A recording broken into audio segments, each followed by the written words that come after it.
Who Bruships 92? Who is Bruships 92? It's Bruships 92. A Bruships 92. Who Bruships 92? Who Bruships 92? Who Bruships 92? A Bruships 92. A Bruships 92. Hello everyone. Right then. Hello. How are we all doing this evening? Hello, Mark Harkness. Ooh. Last night, as I was throwing out some fan fiction, someone questioned the usefulness of the Princess's Order of Knights in the face of a civil war where legions will be thrown about. I found myself saying that they might be better fighters than he thought, but not a substitute for legions, but that they could be very useful in the presence mission with their shiny armour. Found an inner Dr. Clarke comparing the two RN. Hello! Water or Navy, do you want to be our friend? See our nice looking ships, their big billowy sails and big guns? We think you want to be our friends. Exactly. In the nicest way, you can't send legions on diplomatic missions. They tend to look nasty. However, the fact that these very nicely dressed up knights turn up as guards for diplomatic missions and all sorts of things give an impression of, hang on, these are the people from whom, these are the real specialists drawn from the legions and very good soldiers. But the legions are them in mass. Okay, perhaps we want to be friends. Jack Ray, thank you very much for gifting 11 memberships. Thank you. Hello, Carl McGasberg. Hello, John Shea. Hello, History Vanguard. Hello, Amelia Burrow. Constant Drowsiness. Brian Newman. Gregory Wake. W. Swordsman. JC. Duke of Petchington. Callin. Hello, Sean Brennan. Jack Ray, well, that worked. Yes, it did work very quickly. Michael, good evening. Melanie C40, hello. How many memberships are you gifting out, Jack? Oh. Michael, if anyone hasn't subscribed to the channel, please do. He needs another 70 odd new subscribers by Christmas to hit the magic 10k. Yes, stop my mom winning the bet. Although, this is cool. Some of you know I was off doing I do TV work as well. So Mysteries of Deep and those sort of things. I was off for another program last week doing some stuff. And, well, I got given this. Which was very nice. Thank you very much. Very, very nice. Thank you very much. Mm-hmm.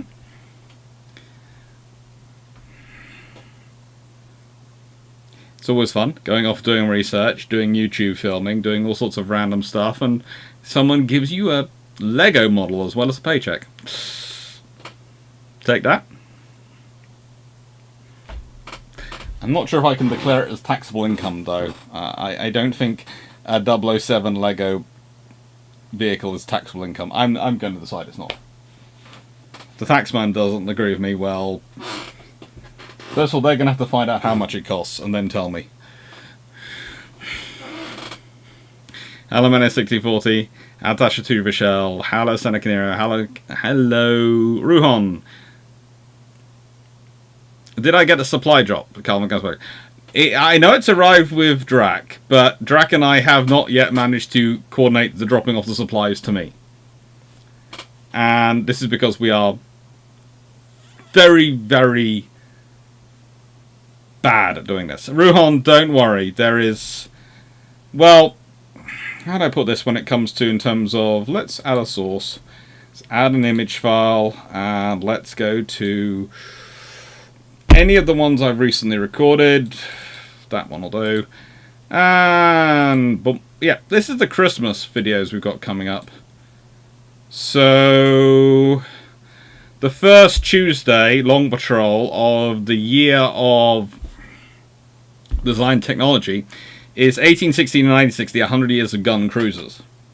Which kind of gives you an idea that the first Tuesday of the month is going to be a long span one. Which, whatever topic. But, yes, pretty much, if we look at all these videos, I have got to record, write and record all of these.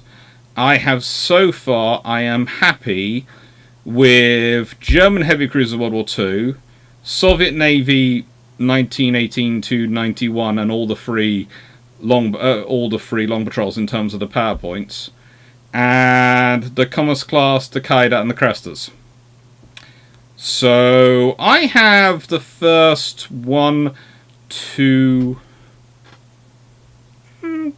3, 4, 5, 6, 7. Basically the equivalent of 8 of those PowerPoints done. But I'm seeing as it's going to be a video every single day and a short every single day, I'm hopeful that will provide enough background naval noises for people to be enjoying over Christmas period. Mr. Manga, right, I have Iron Brew out already and I have cake. I'm all set. That is definitely set.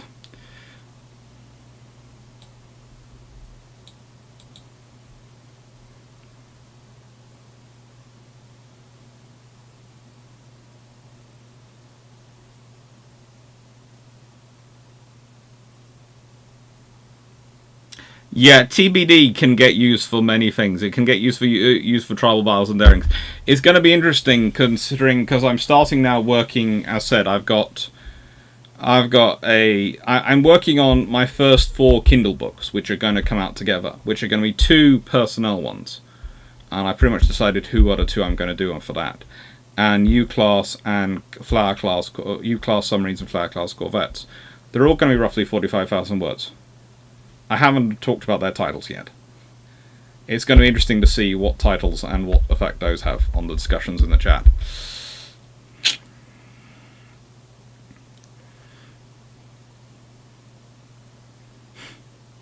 Let's do 1880. So HMS Inflexible, Colossus Tights, the Dreadnought period. Oh, honestly, I can.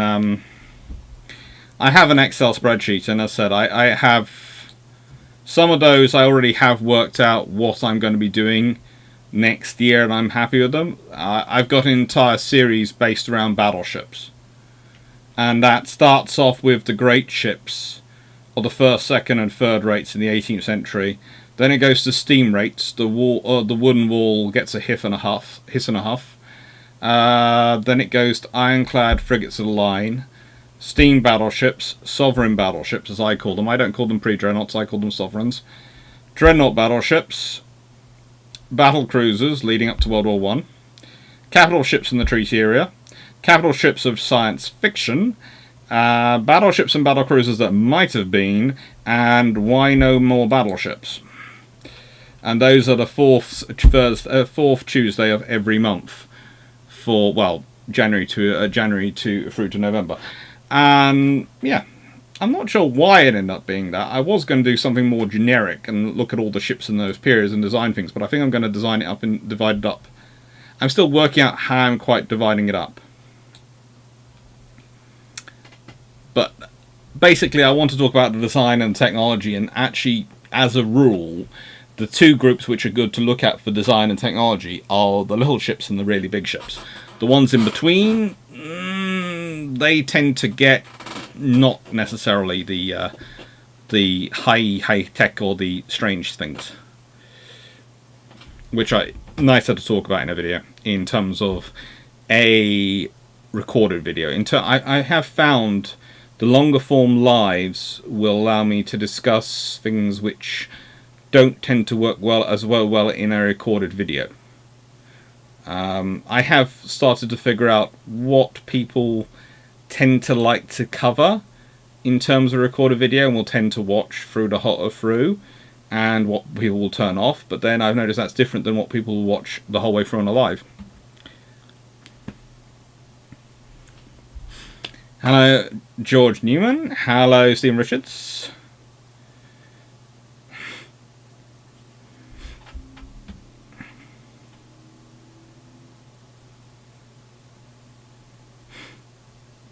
Hello, Stafford. You finished your first shoveling of snowfall in just in time. Yeah, don't worry, you're not the only one I've heard about having dealing with snowfall. Glyn has been having fun with the snowfall.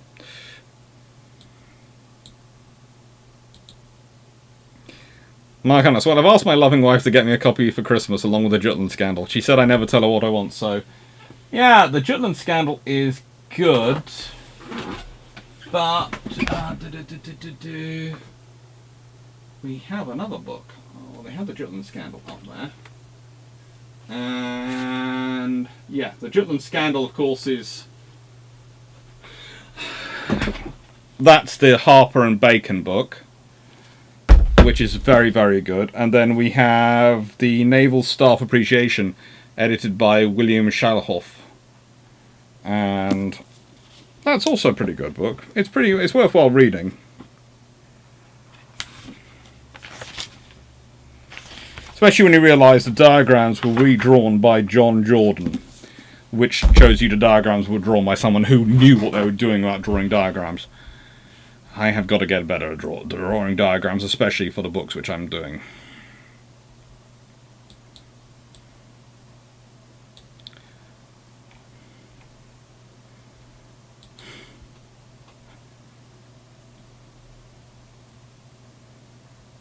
Alright, I bought the Kindle version and the paper version. I like the paper version much. One thing is that the page numbers in Kindle don't match. I imagine citation would be annoying. The trouble is with Kindle is it changes page number depending on how big you have the text. It's entirely adaptive, which makes sense for the person reading it, but not for the person citing it. Because I need to know how big you have your text in order to know what page number it will accord with. Hello Yickers, hello DG40. Hello Seneca Nera, hello Colin Cameron, hello Pubsicle, hello Bugguy8829, hello Teneverka. Hello Nook.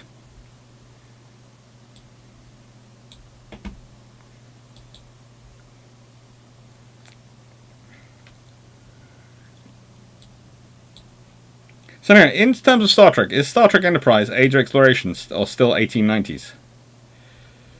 It's interesting.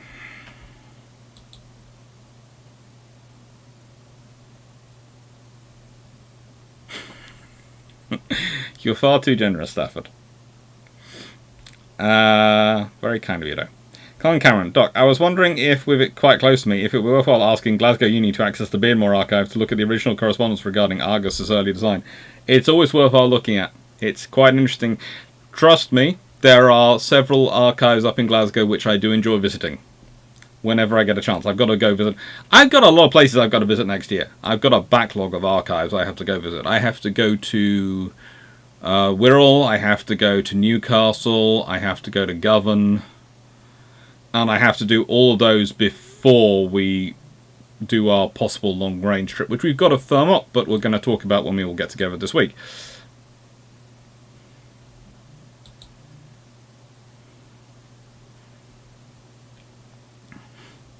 I have no idea, Melanie. I don't.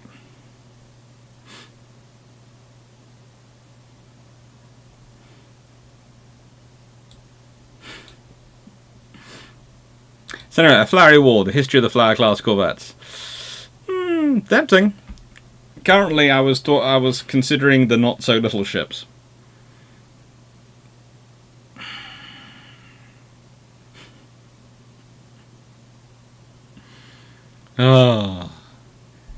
Teneverga, time for Dr. C and the Bruships and a break from building the County Class DDG. It's 5 foot 6 inches long. Help. Ooh. That's your Sovereigns is an interesting name for them, but our Sovereigns themselves are just devastations. Sovereigns are something evolved, and that's why I use Sovereigns as the pre-dreadnought instead of pre-dreadnoughts. I call them Sovereigns. Stephen Clarke. Good evening, Alex. Coach, you've done Andromeda and Sci-Fi Cruise. Any plan to cover HMS Camden Lock? I'm still trying to work out whether I'd call it a cruiser or what I'd call the Camden Lock, if it's the one I'm thinking of. So, not really at the moment. But, there is the actual title of the sci-fi battleships from next year is titled Science Fiction, Capital Ships of Science Fiction. Battle Stars versus Star Destroyers. And that's going to be September's video.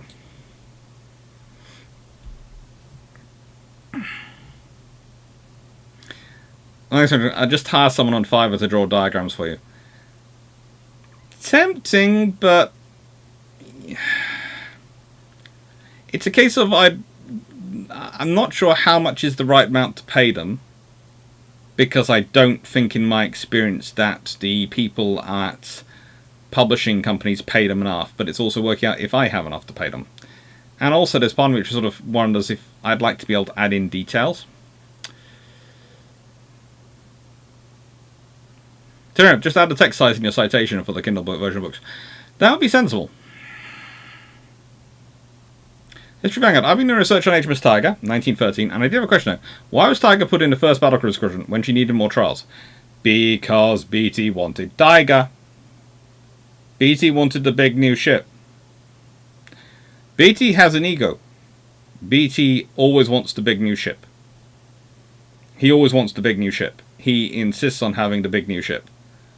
And it's the good example I use. That this is how I sum up the difference between BT and Jellicoe.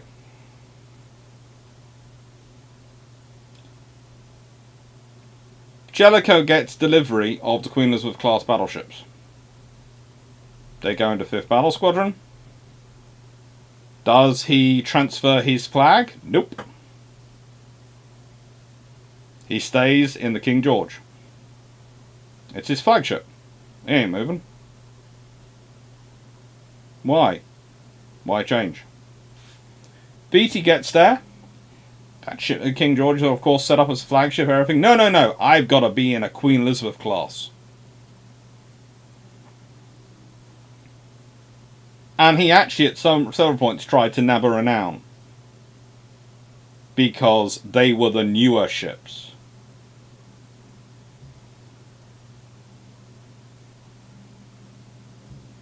He always needs to be in the biggest and newest and the best. And he's very good at playing a political game. He's useful at playing a political game. Not always good at future-proofing, but good at playing a political game. On the flamethrower front, I will say this. I have heard noises coming from Drac which suggest positive forward momentum in his various fire projects are being achieved. So if anyone has any ideas of how to build in fire breaks without physically blowing up properties between me and him, I would like suggestions.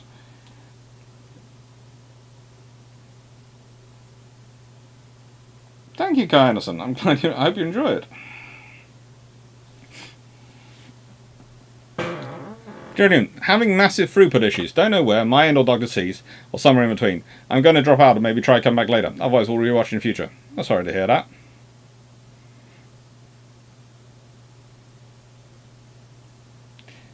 Rapper is it? Dr. Clarke, Clarke, you're going to discuss the characterization of the Cressy class live bait.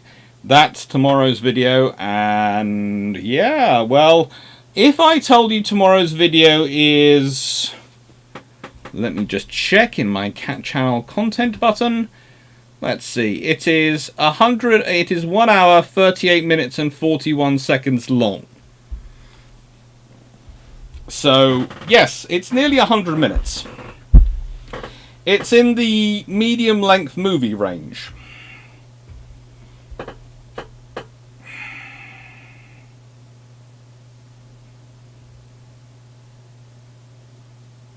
So yes, I do discuss live bait accusations a little bit.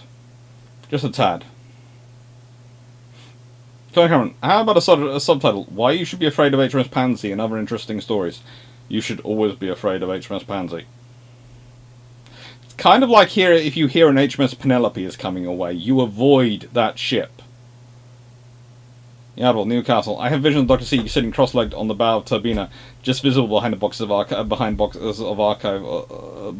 boxes of archive papers. They haven't actually allowed me on Turbina yet, not on her, but they have allowed me. In fact, the security guard did say, if you want to give her a hug, give her a hug. So you know, the security guards in Newcastle in that particular museum are very lovely and very understanding, and I do have great respect for them. And I also make sure I take them chocolates. I would also recommend Newcastle as, let's see, I found a wonderful pizza restaurant which not only served iron brew, always good, but haggis on pizza. So this is how much time I've spent in Newcastle. I have found the pizza restaurant which serves haggis on pizza. And trust me, you will find pepperoni and haggis and bacon pizza very interesting to eat.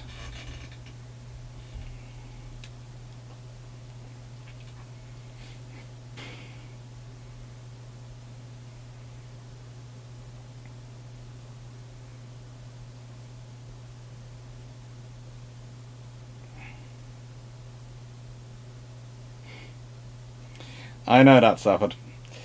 That's like the Tank Museum just put up a cat playhouse shaped like a tank. You should make one shaped like a tribal. That would be a corgi playhouse, and I am working on various things for the corgi. He needs things to stimulate his mind, and on request from the poodle, it's got to be a design so that he can't jump on the poodle from it. Which is an interesting challenge to make. Because the corgi also has no concept of the understanding of that's a high height. No self-preservation at all. He, let's put it this way. He is not getting he is not being trusted off the lead again. He was trusted off the lead for a very short, the first time off the lead, walking along, and me and Raleigh were walking up to meet them. They'd got ahead, and suddenly I hear, "Zebedee, no!" and look up, and coming towards me at a rapid rate of knots is a fluff ball. And it's a case of, "Shoom! Hello, how are you?" And he's going, yeah, wagging tail and everything, and I'm going, "That's about twice my height." "Yeah, no, we don't do that, Zeb. We do not do that." Alex is worth a hire. You pay them based on the scope of work and detail involved. You discuss the payment with them, and if it's not enough, they don't take the job. Also, you can modify what they give you to add things up if you add things if you like. I'll look into it. Thank you. Sigmar, Alex, I asked the last time about the politics of Washington Air. So we all believe the politics of the US Senate House did not want to spend money in the US Senate. As for the British of the RN, comments? The British were happy to... let's put it this way. It's always going to sound strange because people can point to many points ago the British wanted to pay down the debt. They wanted to do this and save money. They did. But the British government were also happy to spend, would have spent the money if they had to. It's one of those scenarios where they didn't want to, but they would. Whereas the US were more they didn't want to and they wouldn't. Because you can tell that because the British still spend money on the stuff that they're allowed by treaty, whereas the US Senate barely spends the money they are allowed to by treaty. So one didn't want to but would, and the other didn't want to and wouldn't.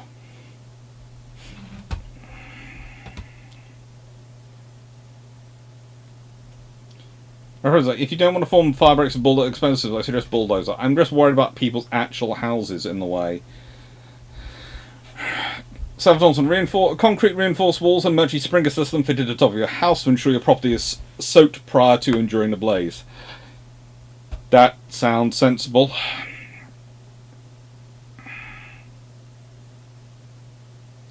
So, which ship class had the best crew accommodations from 1816 to 1940? It's probably going to be American, because the Americans tend to put in far more effort into accommodations than any other navy in the world at that time. So, Clarke, second question today. Pluses and minuses of trimarine warship design that have been tried. Pluses, space. Stability. But honestly...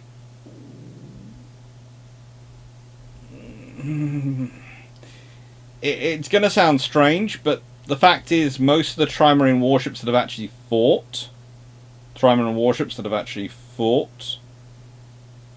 happened a long time ago, and we don't really have accurate information from them if they did happen, because there are various discussions of whether some of the hexadeca multi-marines as we discussed when I was talking about Roman ships, were whether some of them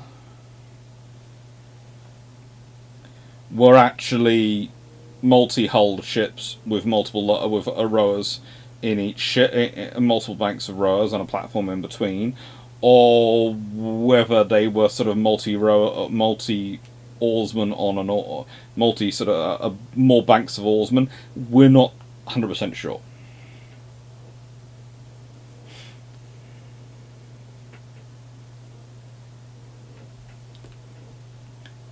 Manny said, have you asked if you can go aboard Turbina for research purposes? I have chatted away with the security guard. The National Archive search system is very annoying. It works, but it is complicated at times. Surford, when it comes to food, interesting isn't exactly what I look forward to. Saucy, messy, tasty, delicious, but not interesting. Trust me. It is going to be like Marmite. You will either love haggis on pizza or you will hate it. And whatever you do, do not take an Italian in there. Trust me, taking an Italian into that pizza restaurant is a form of torture.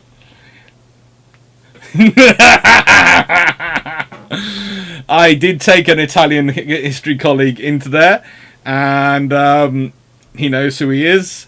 And I am not apologising because you said you wanted pizza, and I said, well, there's only one pizza restaurant I know in Newcastle, and he went, let's go to that one, and I went, are you sure? He followed me. We went in. I was very happy with my pizza. He was mildly outraged.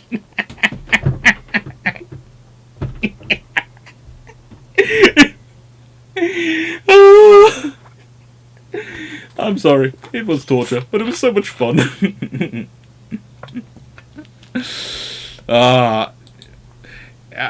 What is wrong with torturing Italians? One doesn't usually do it to one's friends. And no, I haven't taken the the friend who's the half Icelandic, half Italian girlfriend there. I wouldn't, I don't know. She's never been with me to Newcastle. Last time we saw each other was London. And, yeah, that was a few years ago, actually. That was well before COVID. She should be coming to visit London at some point soon. Good to be catch up with her and my godson. Right.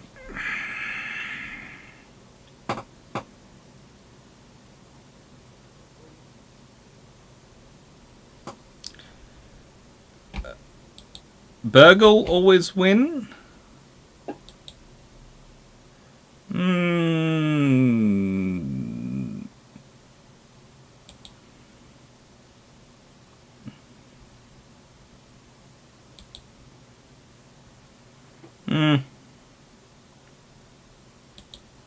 I'm just gonna mute. Yeah.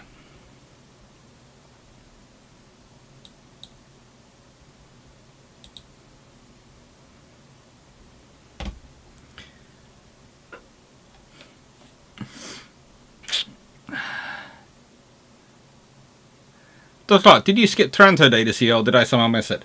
I think I did so much last year. I sort of skipped it this year.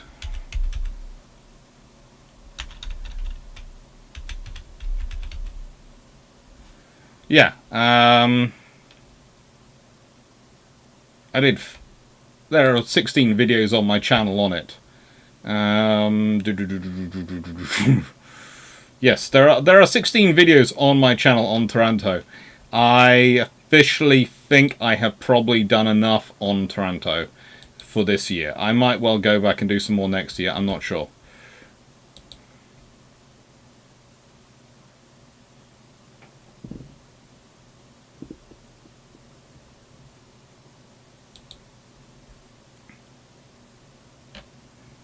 Mm-hmm.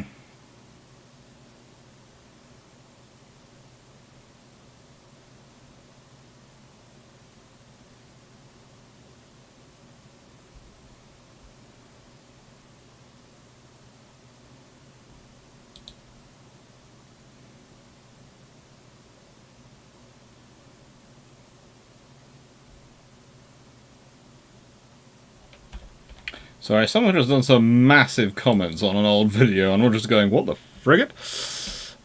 Right.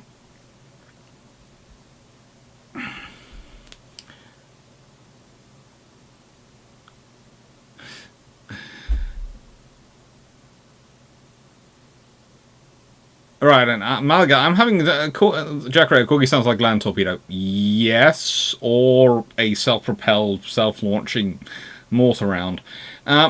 Malaga, I'm having a hard time figuring out which is worse, haggis on pizza or the Swedish idea of banana on pizza. Banana on pizza, definitely. Fruit on pizza is always wrong. Any kind of fruit on pizza is wrong. I'm sorry, no pineapple, no. No. I barely tolerate tomato, but as a sauce it is okay. But if it's a big lump of tomato, then it's across the line, it's now a fruit. Captain Seagull. Marisha knows, why has the Iron never used Captain since Coles, but has had a few Hermiones since the mutiny? Seems the latter to be more likely to be abandoned. No, you see, Hermione's, it wasn't the ship which is at fault, it was the crew and the management of the crew. The Navy's big enough to lift that. The captain was the ship was at fault. No. Just fun. 2 of our corgis pulled a pincer movement on a semi-feral Bouvier once. It was missing for a day and a half after that. Our corgis please as punch. Doesn't surprise me. Minor Harkness. Dr. Clarke quantum leaps into Admiral Fisher. QEs get small tube boilers. Agincourt gets built and all 8 Revenges are built as renowns. Yeah, that just sounds like fun and like a good day at the beach. To be fair, they'd be built as renowns with with 3 treble turrets, but we'll leave that to one side. So they'd have 9 15-inch guns.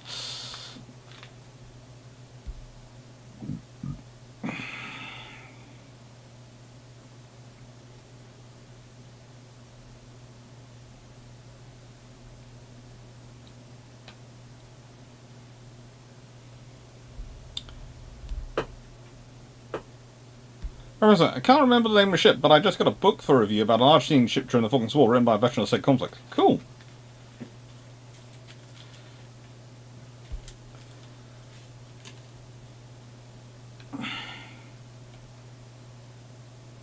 Mr. Burgles is having a lot of fun with the admins.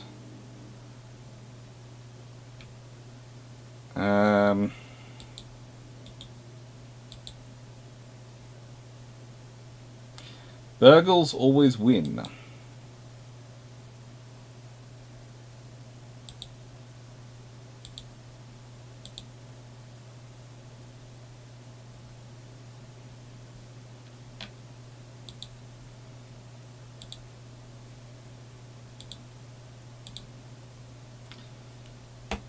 Yep. Oh, I don't know. Let's see if that works.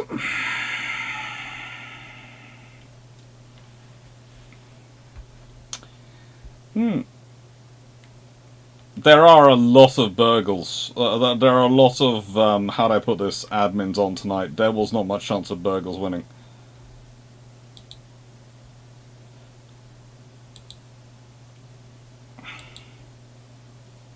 Santa Canero just, yeah. The mods are doing something.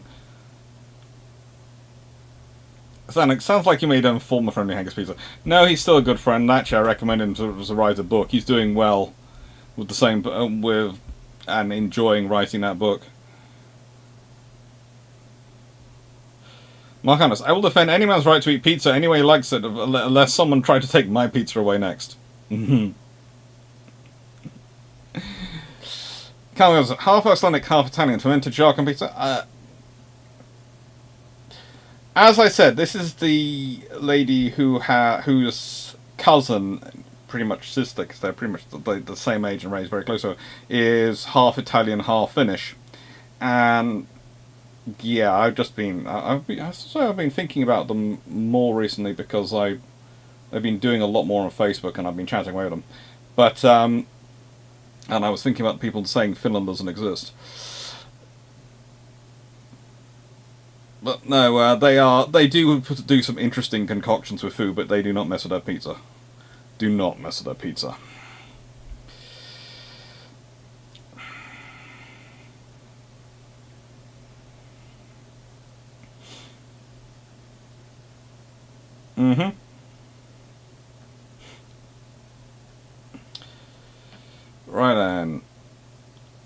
Extravagant. I and some mates have been working to experiment to see if large tube boilers blow up faster than small turbos, so now I have to build one. That'd be fun.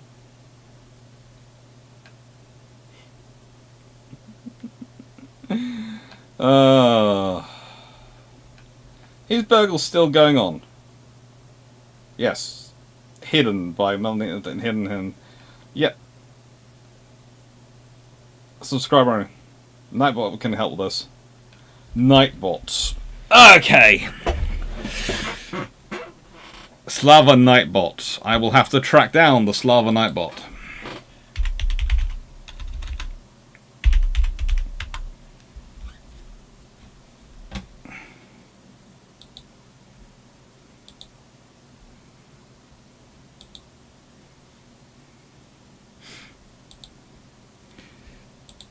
Let's see if we can add on the Nightbot and get that working.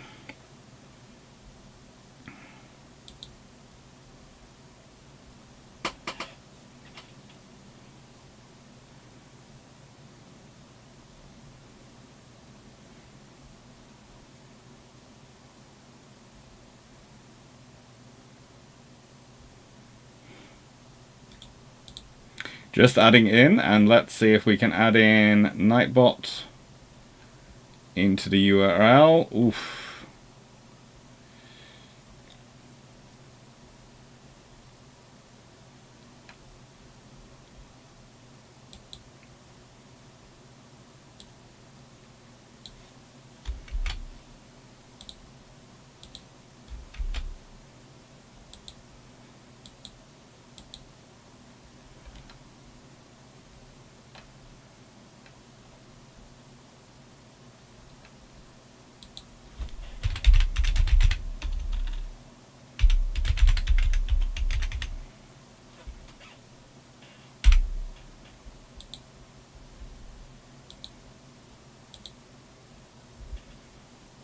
Right then, so is that working? Let's see, is it working?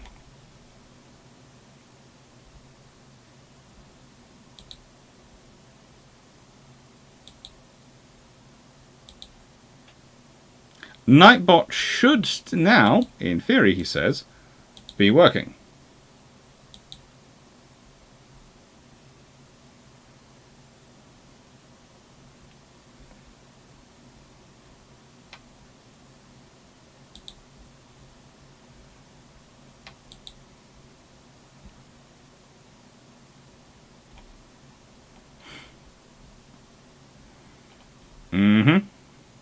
Is Burgles a former student? No, I don't think so. I think Burgles is just a random troll, just having fun in the way that trolls do have fun.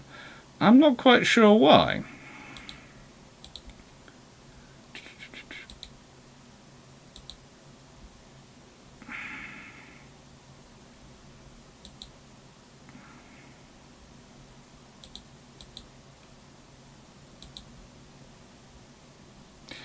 And let's make sure it's dashboard.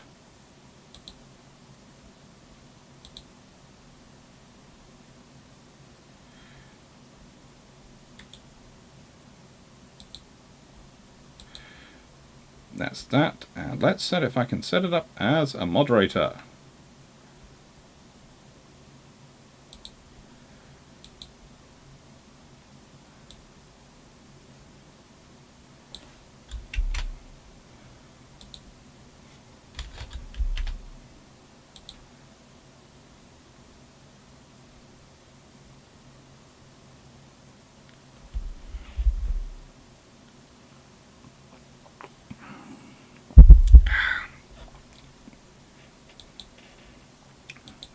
Hopefully that is working, and hopefully Nightbot is now in place, because it's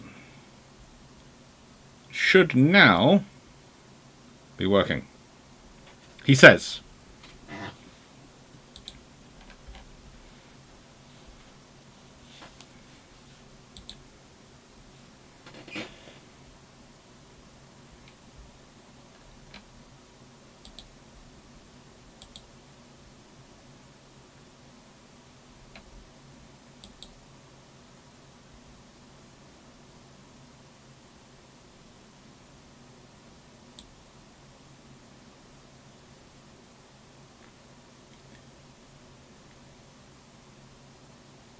So, yeah.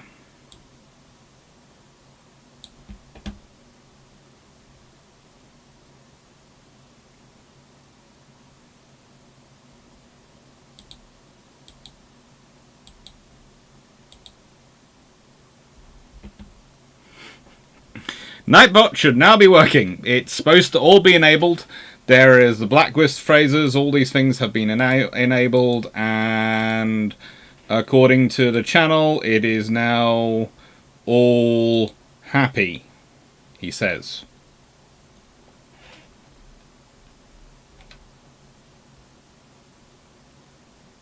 We will see.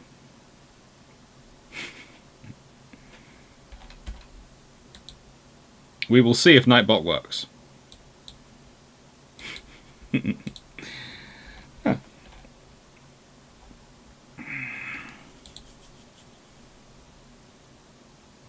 Well, it's monitored 136 messages, and it hasn't done any timeouts yet, but we'll see if it gets up to that.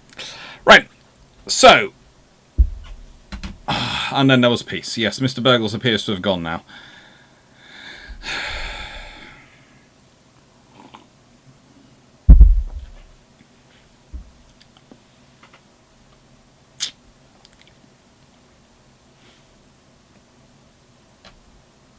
Seneca, I will unhide Seneca. Where is Seneca? He got hidden. In your whacking, Stafford, you hid Seneca Nero as well as. Let me find Seneca. Seneca. Don't worry, Seneca Nero. I'm coming. I will find you. Somewhere you are here. Oh.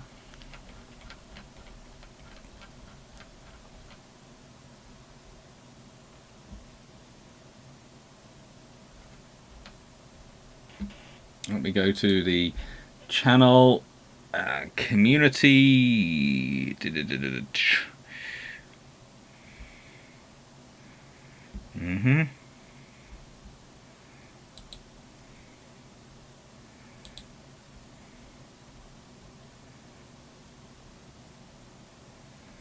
Oh, good lord, there's so many different versions of Mr. Burgles down there. I mean, literally, how many Mr. Burgles does he have? And Seneca Nero. Hello.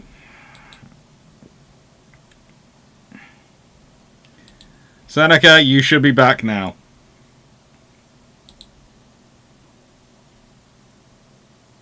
And Nightbot is now approved as one of the people in charge. Okay, so I now have officially as moderators Glyn, Sean, Paul, Brock, Nightbot, Melanie, Stafford, Dan, Thrak, and Jack. And Streamlabs, apparently.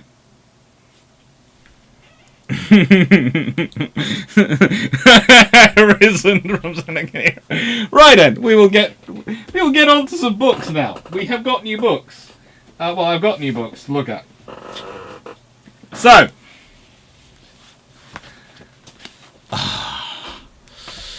thank you, Jack Ray, for gifting another membership.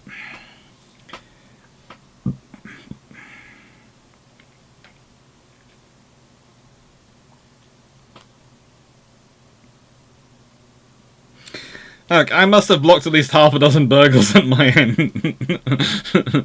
All the way on the Nightbot. Yes, the Nightbot is now running. So that, you know, we've now got an automated backup moderator. The thing is, it's just fun. Although, I will say this, between Melanie and Stafford and Jack, there was a little competition going on there. You were all watching the things coming from Burgles and thinking, you know, of that as distracting you. What was distracting me was the competition between Melanie, Jack, and Stafford over who's going to whack him more of them. It was a case of, have you guys set this up as a whack-a-mole competition for the weekend?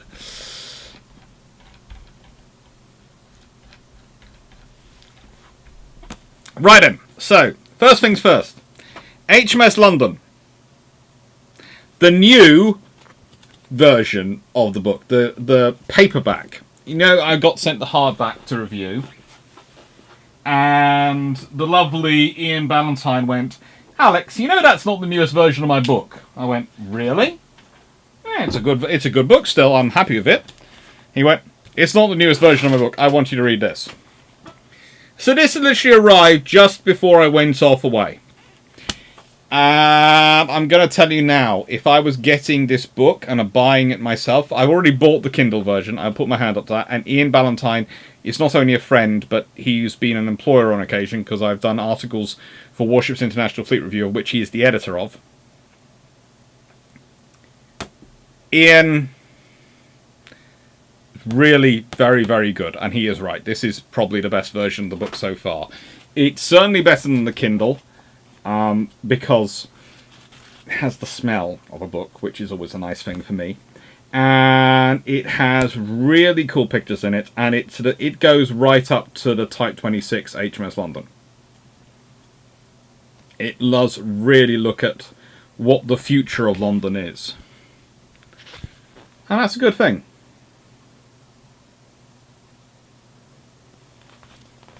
It's got some really cool drawings in it, and it's got some really cool stuff. So if I was getting this book, if I was getting the HMS London series, HMS London book by Iain Ballantyne, I would get the paperback, softback. It's really cool. And Bravo Zulu does mean good job in naval parlance.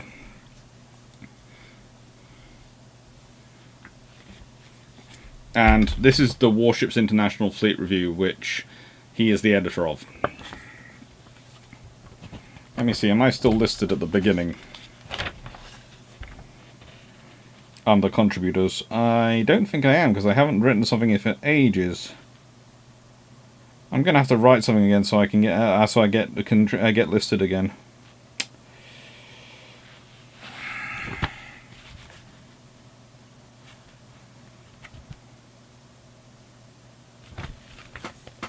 But it's a very, very good magazine.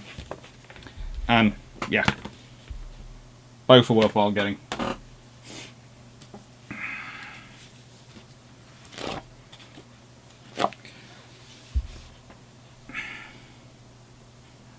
So let's put that in. Let me just... You know what I'm going to do now? I'm going to add in some timestamp stuff. Bot Wars...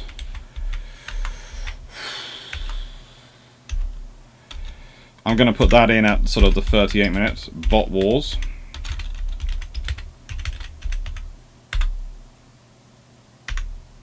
Let's say 46. HMS London. Paperback.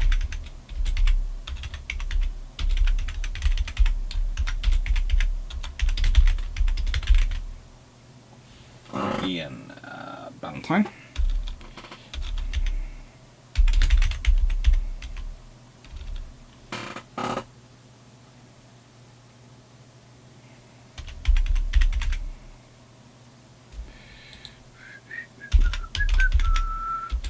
Bruships 92.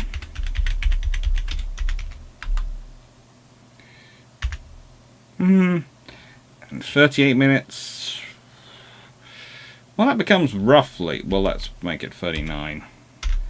And then I can do the naughty thing. Well, actually, if I leave it as a 38. And then that's 15, 19.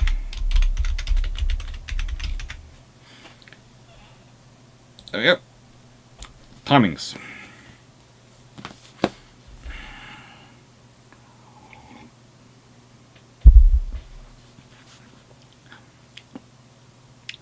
I have decided that Jack Gray has a secret plan. If he gives enough memberships, I have to start designing new emojis. And so when he wants another emoji for the chat, he just gives memberships. This is my thinking of what his cunning plan is. Gift memberships, then Alex has to spend not that long, but usually a little while thinking about a new emoji. Now actually I do have a plan of the plotting of the emojis coming up, and I do know what the next emoji is going to be. It's going to be a Lego-inspired one. That was a bit of a flash there. I'm not sure where that came from. Bot War versus Emu War. Which was harder fought? Ooh, that's a tough question. But just because I know I covered this last time, but I do want to do another sort of reading from this book, from this HMS London book, because it is a good book, and it has been beautifully put together.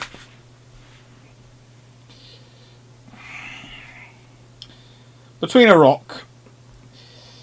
The need to confront Japanese invaders during the Second World War had forced the Communists under Mao Zedong to form an uneasy alliance with the Nationalists. However, with the defeat of Japan, the marriage of traditional enemies quickly fell apart, leading to a vicious civil war in which the Nationalist government's forces were unable to hold back the Communists, and tide flowing down from Manchuria.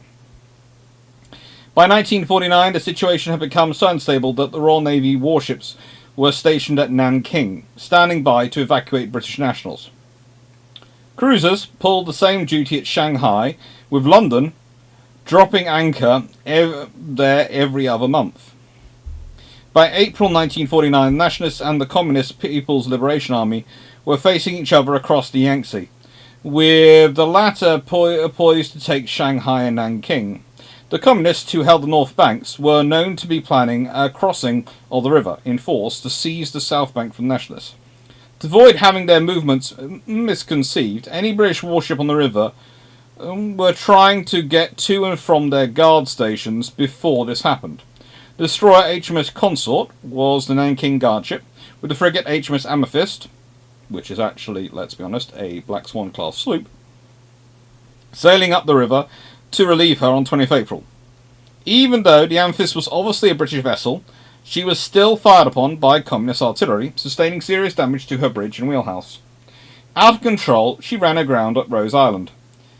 As these dramatic events unfolded, HMS London was arriving at Shanghai to take part in St George's Day celebrations, carrying the Vice Admiral A.C. Madden, second in command of the British Naval Force in the Far East.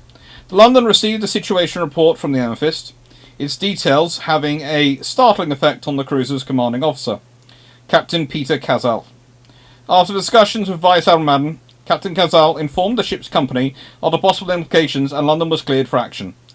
3 pilots capable of taking her up the river were embarked, one on the British, at the assistance of Captain Cazal.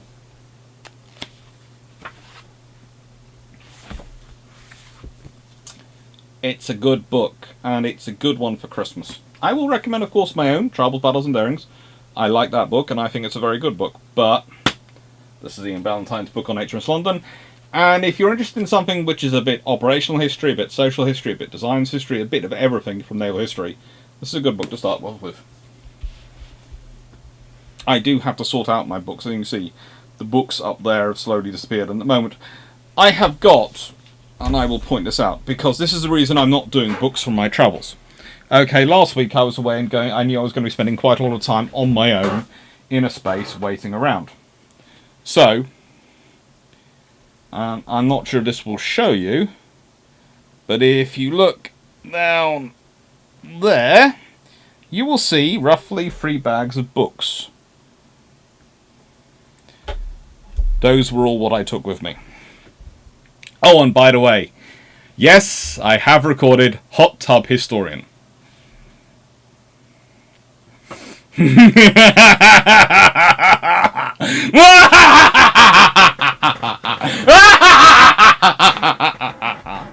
Hot Tub Historian is coming.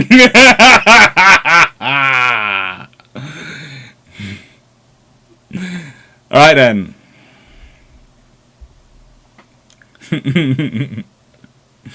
Oh. Right then, Bot War vs Emu War. Which was harder for? Oh, definitely the Bot War. The Emu War, they have the Emus fought harder in the Emu War, but in the Bot War, I think humans fought harder. Melanie definitely really put in the efforts, as did Jack and Stafford, but Melanie was going above and beyond.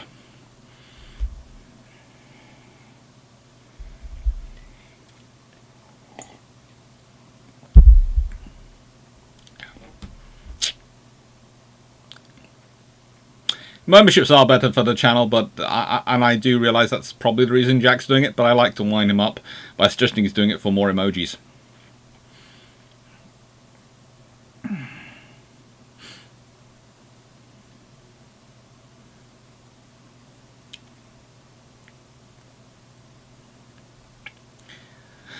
John Sykes, a reminder, the USNI is having 50% off sale on books for free shipping to US. Didn't know about the UK.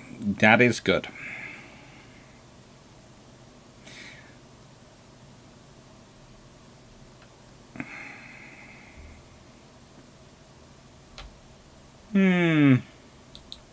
Bretton Woods Agreement.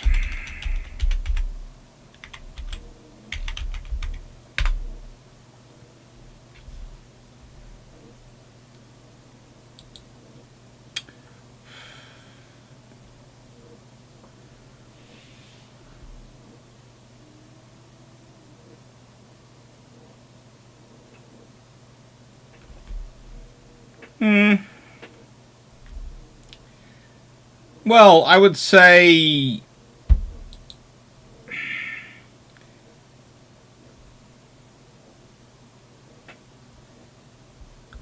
it's a tough one. Bretton Woods, I would say, probably owes itself as much to World War II as it does to the Great Depression.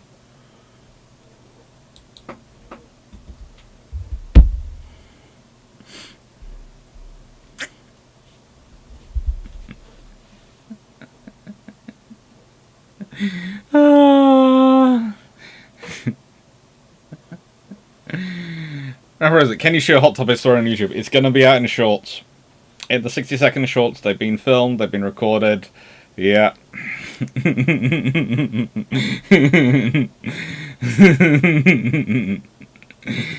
Why emojis are good for the channel? Mutually exclusive. They're not. Jack Ray is just a really nice guy.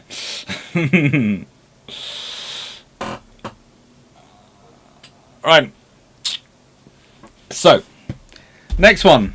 This is one which is always interesting. The Trafalgar Chronicles. Okay? So, Trafalgar Chronicles is a series that's been going on about the Masonic era for God knows how many years. It's usually something which is fun for people to come up with.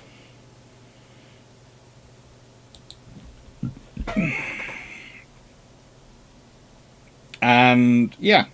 Quite a few people do enjoy it.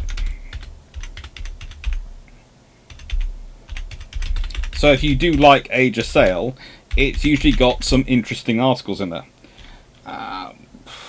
This is the new series.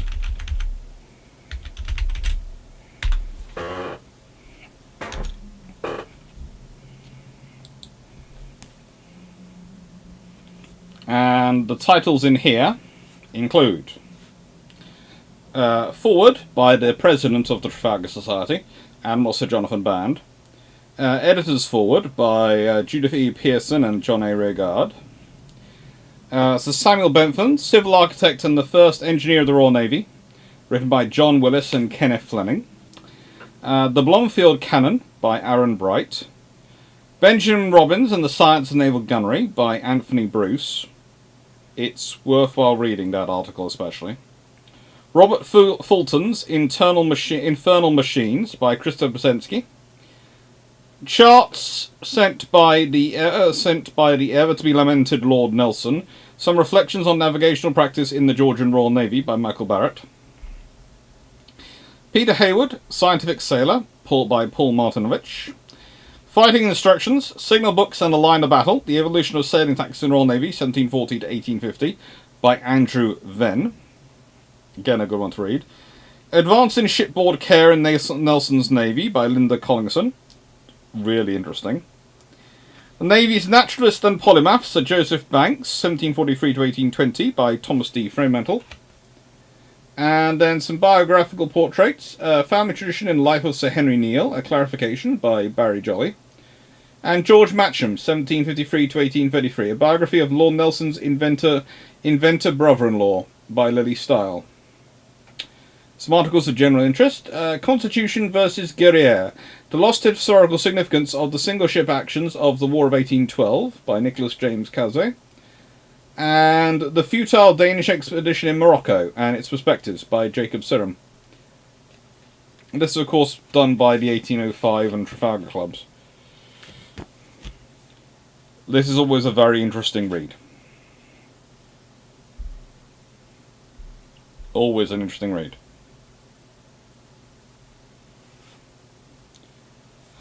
Joshua, anyone have recommendations of strategy books on US&I? Strategy US&I. I do have the US&I's book on strategy. Is it that one or is it that one? I have about 6 books with strategy written on their corners, so this is always an interesting one to get into. And it could actually be in here rather than up there. Because there is a possibility I took it away with me. Did I? I did, didn't I? Is it in here? Is that the Midway one? Nope, that's Washington. Nope, nope, nope. Is it in here?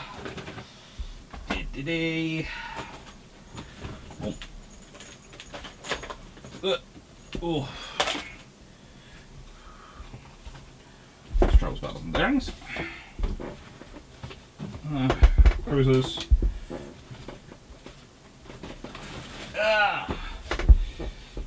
More British warships. Hey, boy, stay.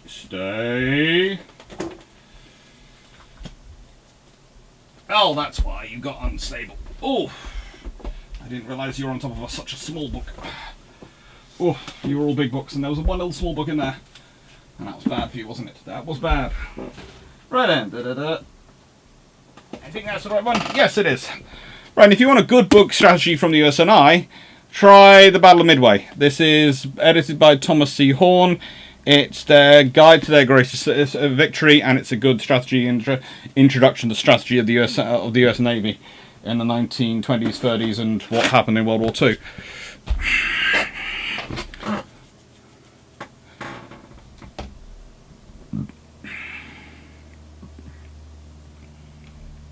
I love the way people think that laugh was one idea away from a supervillain. This is not a supervillain. After all, the best place to hide is in plain sight. If you were a real supervillain, wouldn't you have a History Channel?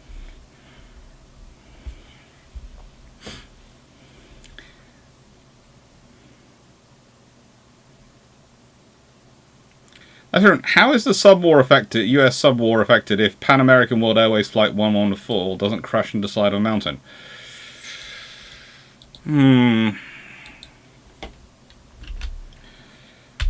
Well, that's an interesting question to put forward.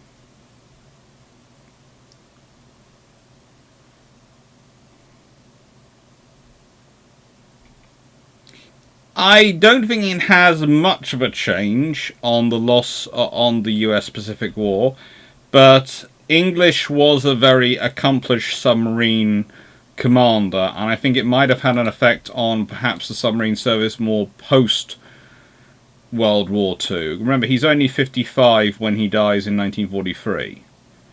So serving another 5, maybe a few more years if he gets higher up ranks, which he could do, and considering his previous command probably would do, could have had an interesting impact on the operations of the US Navy and how they approach submarines and how they learn from the submarine service post-World War II.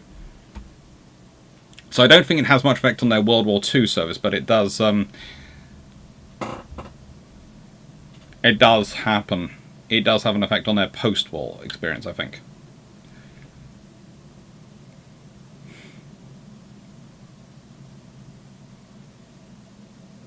Thanks, Daniel. I like the shirt as well. I found it a few years ago, Endeavour shirt, and it's Yeah, that's a nice one to wear.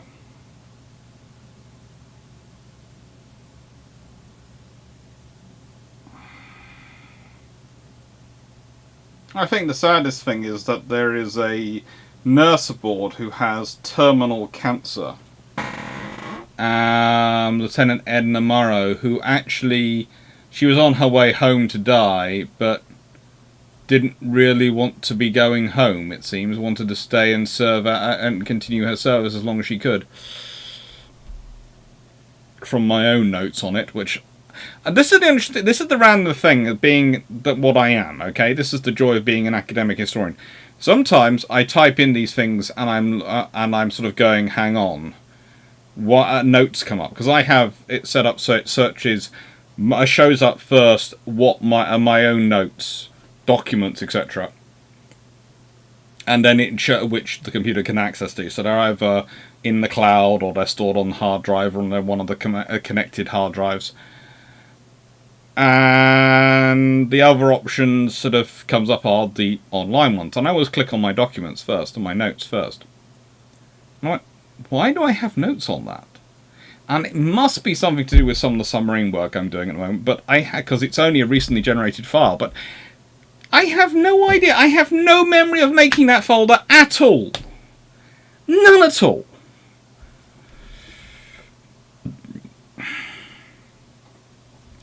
Anna, hot top historian, have you given up on attaining an academic position? No, but...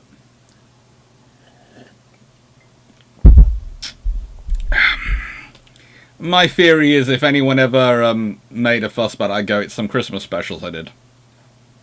And it's a bit of fun of a historian sitting in a hot tub musing on naval history topics. It's all perfectly tasteful. I am wearing trunks. I decided that no one needed to see the full Monty. Or as I would term it, being of course speaking like this, the full Malcolm. And yeah, so it's fun and it'll be cool.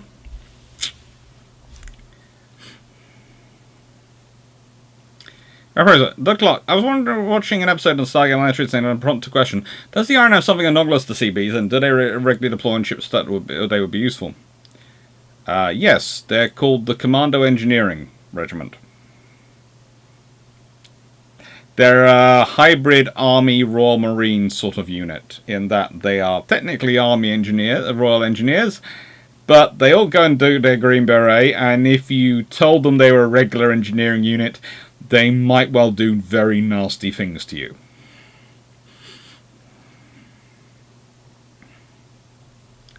History round. What is your opinion on what's better for a history degree, Oxford or Cambridge?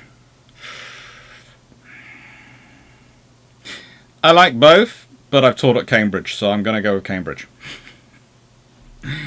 I prefer the degree process at Cambridge. But I would also say be very careful, because they are very good universities if you learn that way. And I don't think they would be upset with me saying that. There are universities where you have to pick a university which is going to get the best out of you. Because yes, the badge of the university does help. I'm honest about that, it does help.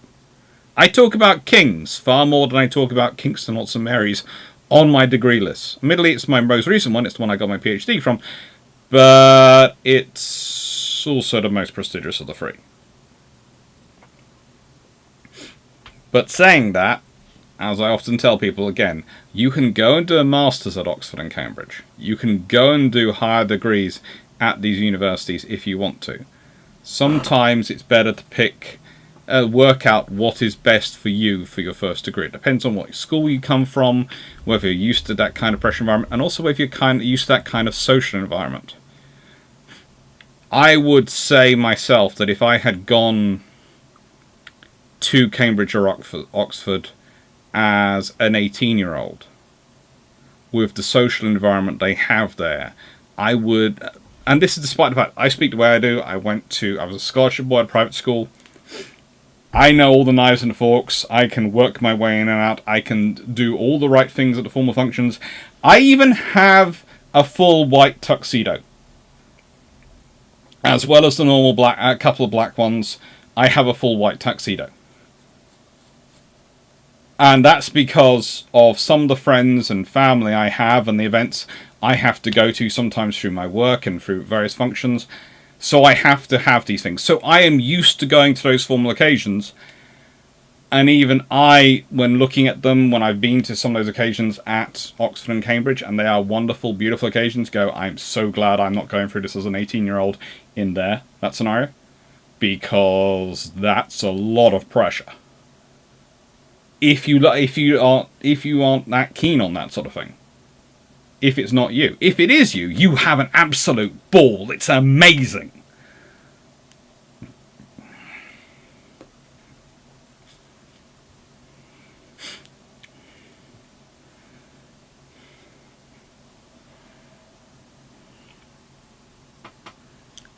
Yes, plain sight. Trying to hide attracts attention. It does. Vintage Scar history. Yes, that's a real supervision. I do have a supervision. I do have a history channel. That's right. Wouldn't the French have been better off buying British engines for the Normandies? Yes, but that would cost money. And would also not support their own industry.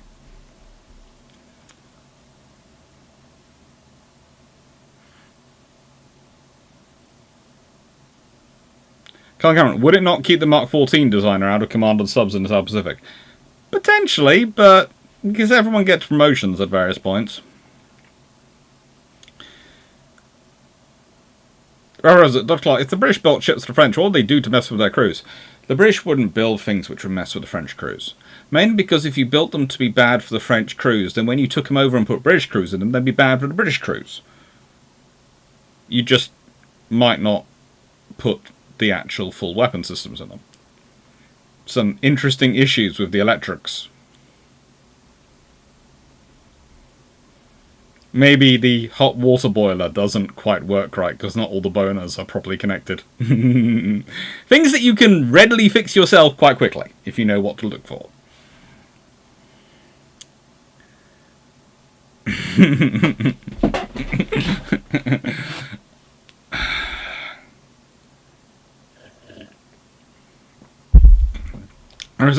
Dr. I don't have access to BBC, but have you seen SAS Rogue Heroes? No, because I've been away working, and also because it looks like, this is going to sound strange, from all the adverts I've seen, like the Boyzone version of the SAS. And as much respect and love for the SAS and the SBS as I have, I find actually the Boyzone history isn't, how do I put this, really reflective of what they go through and what they do. It's a very, yeah, hurrah, hey, we did this and this, that, and it's great, it's glorious, it's great to watch. But the trouble is, once you've done enough reading and you've looked into some of the harrowing and really absolutely obscene stuff they have to go through at various points in some missions and the amazing things they do, you suddenly look at that kind of history, that kind of stuff doesn't really sit well with you. That's right, great discussion advice on selecting colleges. It's be practical to you. Go and visit them. It's the first thing I always tell students when they start booking universities. I go, have you gone and visited this university? No, go! They have open days, but even more, you don't have to go when there's an open day. You can go and visit them in other times. You can.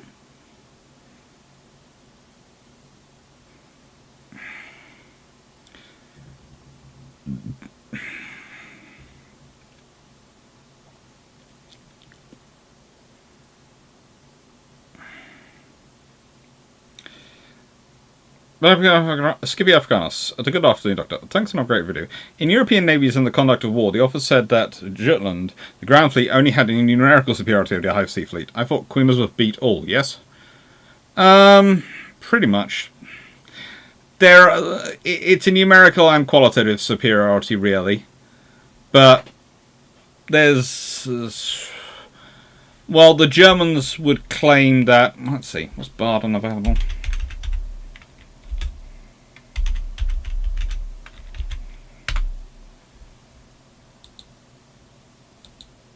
Bayan class. Da da da da da.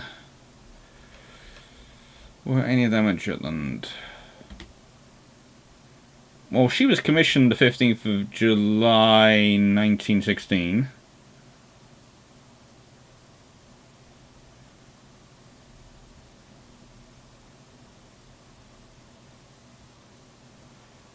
Yeah, no, they had no ship which could really match in against the Queen Elizabeth's class. They had, this is the thing, Bayan is in existence but not in service at this point.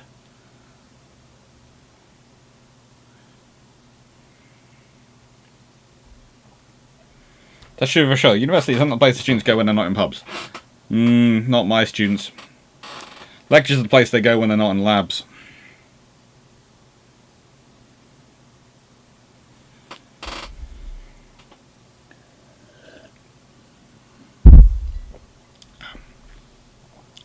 Yeah, I'm not sure which uni Frank Zappa went to, because honestly, again, this is speaking as my own experience in university, the entire reputation for that way is made up of about 10% of the students.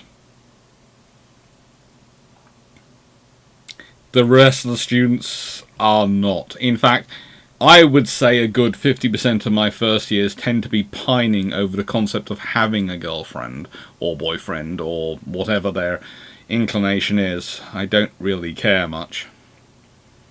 It's one of the other strange things I find, and sometimes when you're portrayed on television, they talk about university lecturers as if they are talking constantly about all these things with the students, and we really don't care. I'm sorry, I am responsible for, theoretically, 6 different classes of roughly 600 students in each one. Any one week, I have on the advising front, I'm responsible for an entire faculty. I can be seeing students from anyone there. I don't have time to talk to them about anything other than the work I'm working through with them. That's why I always find it fun when people go, "Oh, university lecturers are programming students to do this, that, and the other." I'm sort of going, seriously, who has the time? Seriously, who has the time? We don't. Also, don't have the inclination. I personally find it slightly worrying when I have colleagues who go, "Oh, I'm socialising with the students again." That's not me. I'm sorry. The students are there for me to teach. If we're on a field trip, I will have lunch chatting with them quite happily, or something like that. But if it's just term time, then the only time that I might end up having a drink in the same vicinity as them, i.e. outside the university and not in the cafeteria or something like that, is at the end of term. If there's sort of a meet up in a pub, etc., I will turn up. I will have a pint of Coke, chat away with everyone, say thank you very much, you've all been great students, it's been a pleasure to teach you. Usually sometimes end up giving a little speech saying that, broadly speaking, to everyone, and then I will disappear within 5 minutes of me finishing that Coke. Same excuse and disappear. No one wants a lecturer hanging around, partying with the kids.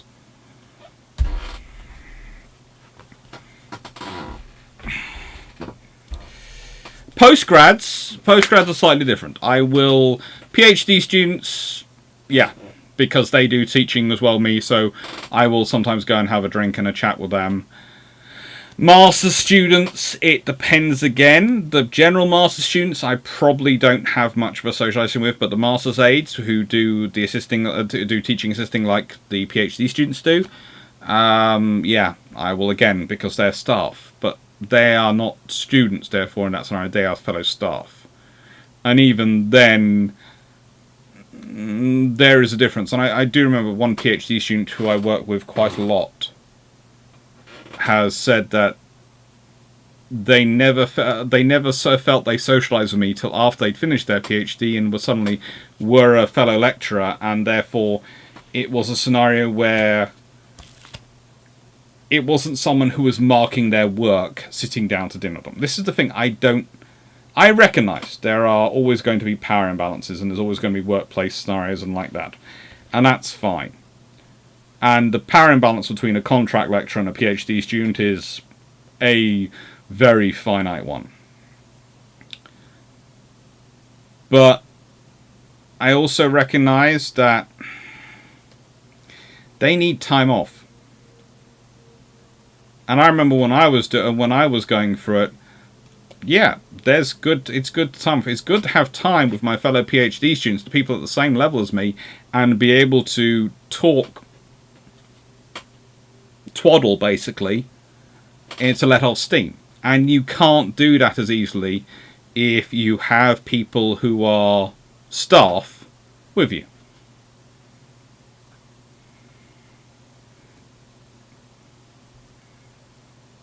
There are special times of the year, i.e. the drinks, the end of the year, those sort of things, when you can get together, when it's fine. End of Christmas, end of the academic year, those things. Yeah, you have the social events. But you don't do it on a weekly basis or something like that. That's not my style.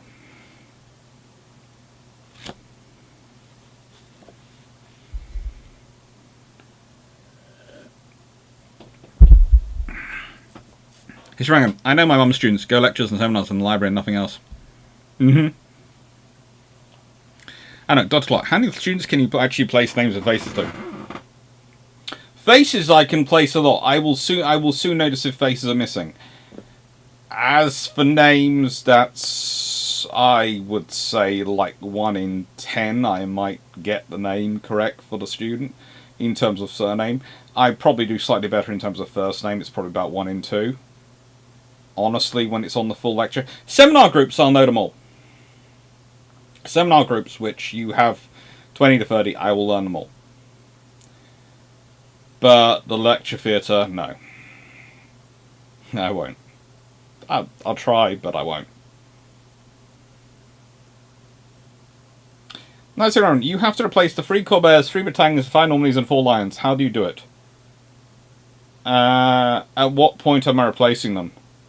And can I just order Dunkirks?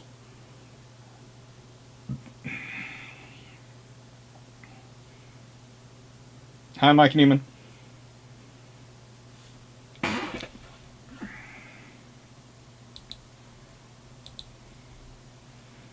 Ba-da-ba-bum.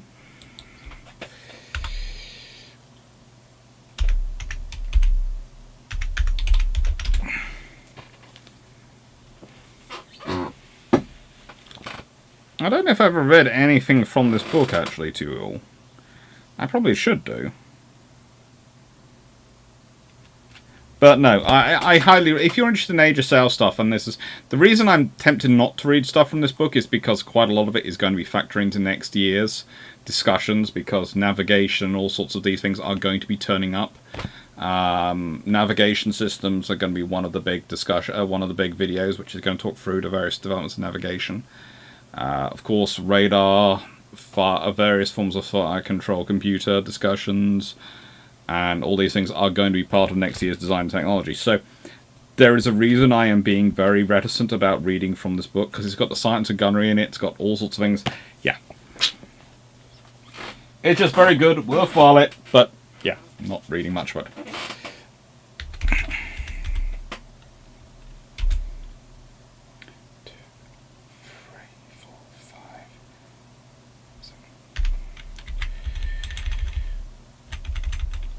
And 01 11 part 6.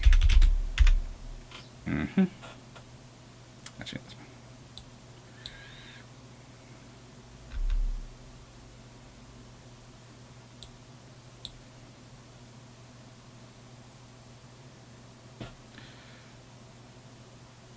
That's going to be 14, so that's 12.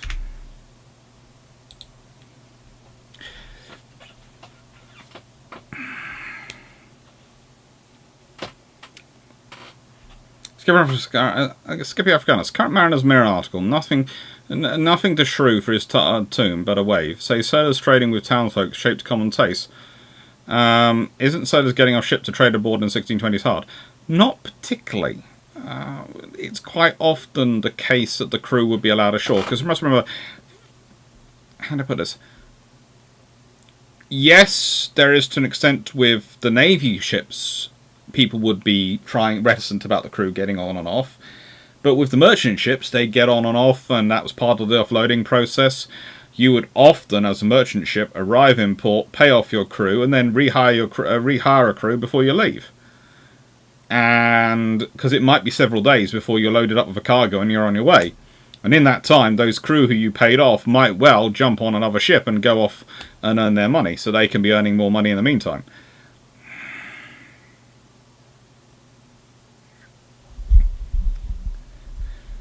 Melanie, congratulations! You have now got fibre. That's good. Well, in fibre internet. That is good.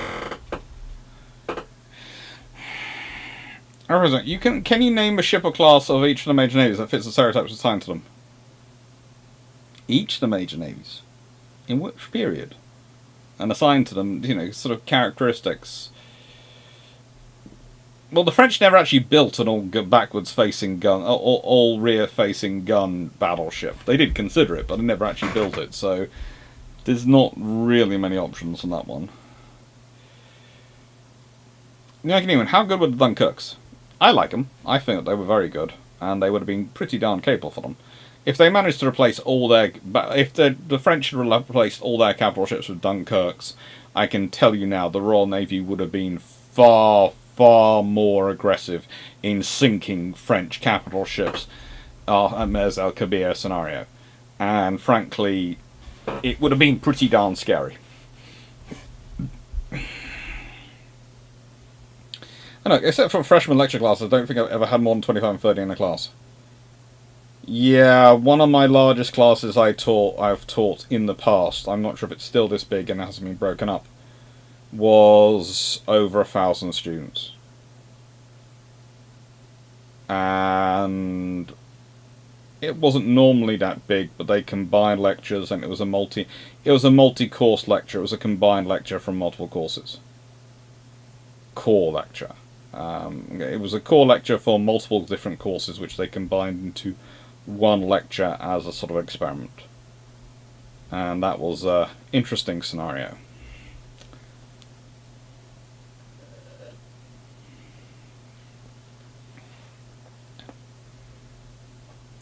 Are you going to do how to use a sextant as one of your shorts? If you don't have one, nick one from Jack. Not this December. Not this December. I do have the shorts planned for this December, and they're going to come out. But let's put it this way: shorts like that would fit more the year of design and technology than it would with this year's of the cruiser, wouldn't it?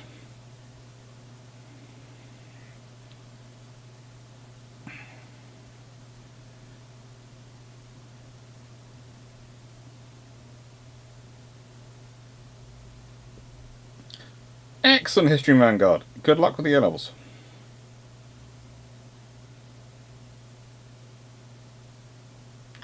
Alex, I have known the term paid off for a ship being decommissioned. Never really made sense. With the context of the crew, it now makes sense. Yes.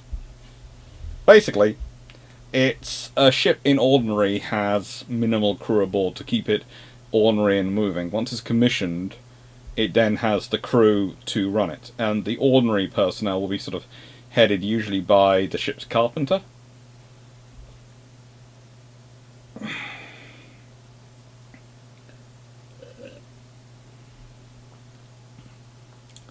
And that's one of the reasons why you have the reserve fleets grouped as they are. They're Devonport, Chatham, etc. Why are they grouped there? Well, they're grouped under the control of a naval dockyard which maintains the reserve fleet. That's, again, one of the problems with maintaining a reserve fleet. You need to have a dockyard facility which will look after them. So pretty much, if you consider today, let's say Britain decided, oh, hang on, we want to build a reserve fleet again. Well, we have to take one of the old dockyards. Perhaps Pembroke. Not Chatham. It's not deep enough. And it's in the wrong place. Could do one up in the Liverpool area, Mersey area. but Pembroke would probably work for that, actually.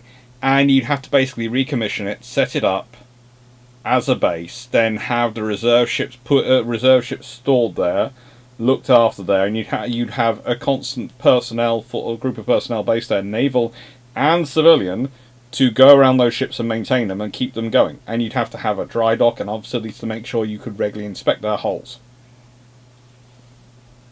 Are you saying ordinary personnel? Bingo.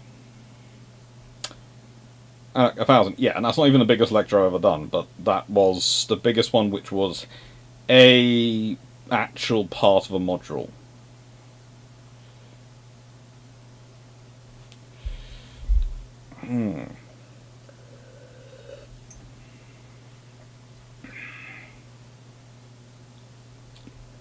Honest, what do you think of Malchus and Rednecker? In the Many-Headed Hydra, he says sailors brought the alignment ideas from Europe to America and influenced the American Revolution. What do you think? Well, I definitely say it's the transatlantic trade which brings it across. It's going to be sailors, but it's also going to be the passengers they carry. It's going to be the personnel aboard ships. It's going to be the books they bring. All those things are going to bring the ideas across. So, yes and no. But it's part of it, certainly. It's not the sole thing, the sole responsibility, but it's certainly part of the process. You mean something like USN at Suisun Bay? Yeah. So, Clarke, it'll be a useful series of the shorts to describe the roles of people in the 18th century man of war. Probably will do something like that again next year. I've got plans for the shorts. I've got to get into recording the shorts. I do realise that, and for that, it's going to sound terrible, but the phone I've got has got a brilliant camera, but it's not you're not able to expand the memory, and that's an absolute cripple when you're doing this kind of thing. So it's basically a constant case of, I will record these videos, and then I will offload them as quickly as I physically can. And, oh, can I upload shorts over the YouTube studio on the computer? I can't. So I have to edit them, sort them out, reload them to the computer, to the phone, and then upload them from the phone to that.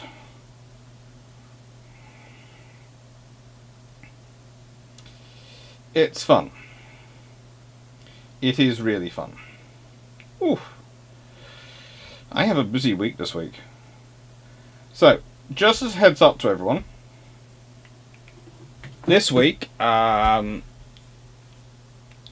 are doing London in terms of Belfast, and I think also Cutty Sark on Wednesday. With Cutty Sark probably in the morning and Belfast in the afternoon. And then Friday we're at Portsmouth Historic Dockyard. So if you happen to be in those areas and you see myself, Glyn, and probably a few others wandering around, we'll wave and we'll say hello. I'm not sure what we're doing about food at Plymouth. Probably the all-you-can-eat Chinese. Portsmouth. Probably the all-you-can-eat Chinese underneath the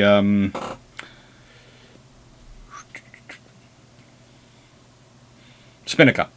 But maybe not, because we've got a number of people who have got interesting gluten and dairy-free allergies to us. So possibly we'll have to go to one of the restaurants which can look them out and look after them.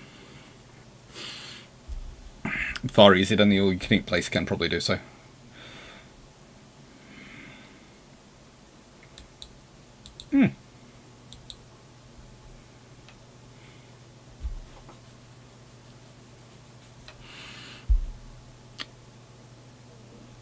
Let me rephrase that. If you pick a ship from World War II that's quintessentially British, American, German, Japanese, most reflective strengths and weaknesses.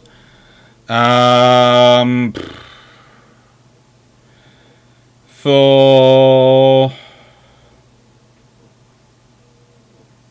Britain, it's probably the Town class cruiser. Fast, high volume fire, well designed, elegant ships, not necessarily as heavily armoured or as heavily armed as they could be compared to their counterparts, but very good all-rounders. American, I'd go for the Yorktown class carriers. Big, overloaded, ready to throw everything into a fight.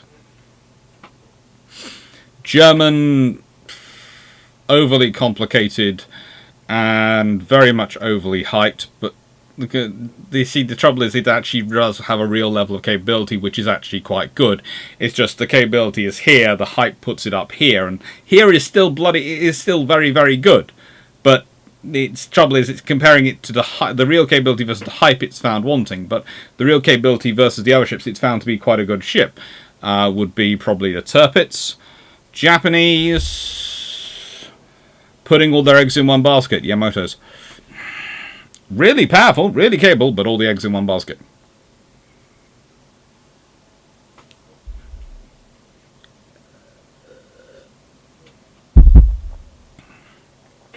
Now, Sharon, what would Germany, Spain, Russia and Turkey demand of the Washington Naval Treaty if they're part of it? Turkey wouldn't have been part of the Washington Naval Treaty. They were nowhere near enough to be there. Germany and Russia are actual real possibilities, and I've discussed that in the Equitable Treaty series. I have discussed what Germany and Russia would do, and I've gone into detail on that. So I would prefer to not give a quick answer here when I've given a fuller answer in the Equitable Treaty series.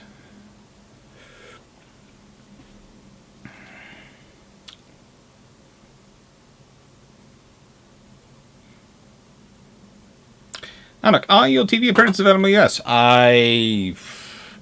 War Factories, I think, is, and Mysteries of Deep is. It's on the Discovery Channel. I think those two are. The other one, I'm not sure. I've done something for French television on German castle design. Some very interesting castles. Pre-German unification.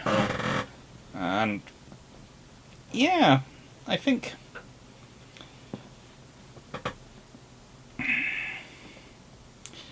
you're going with students?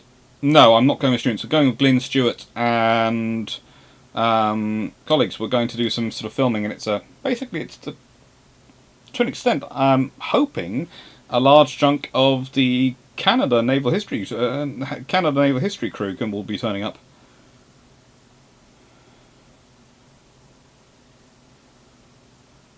Going on, I thought your Canada camera had expandable storage and could hook up to your phone. Why not use that?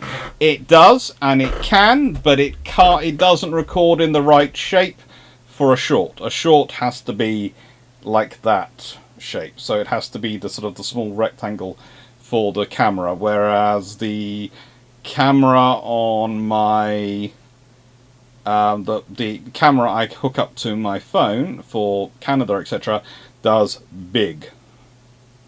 It really does big.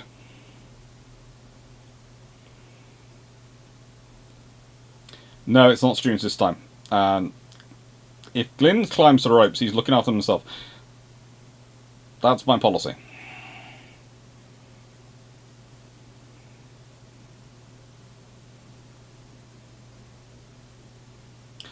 No, sir. Would Normandy or Lyon's armour fare better or worse against 15 shells like Bretagne did? Ooh. Lyon's might have a chance. Might have a chance of being better. Rosework. Dr. Clarke, what was the biggest success and failure our intelligence during World War or during a war? I suspect I know the success, but failure could be interesting. Which war? Sorry. I teach a lot of them. I'm probably suspecting it's World War II, but there is also World War One. There are the Falklands War. There is the Icelandic cod wars. There is the Cold War. There is the Napoleonic Wars. All these have naval intelligence going on. And so, wasn't it more like all the eggs in 3 baskets? Maybe 2. Sharon, I'll be by Foss Wednesday on 2. Keep a lookout for you, Dr. Clarke. I'll say hi. The Yamamotos.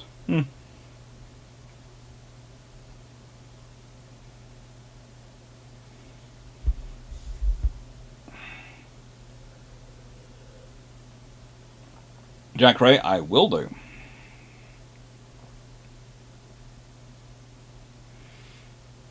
I think, why would the O class have to run away from Alaska, Stalingrad, B-65 archers? I get that the aging Renowns and Hood are in superior position due to better armor. Huh? O class have to run away. Well, Stalingrad's are battle cruisers, Alaska's are heavy cruisers, B-65s are, well, large cruisers. O class, who's O class? Because again, there are multiple O class in the world, and I'm presuming you're not talking about an Oberon class submarine.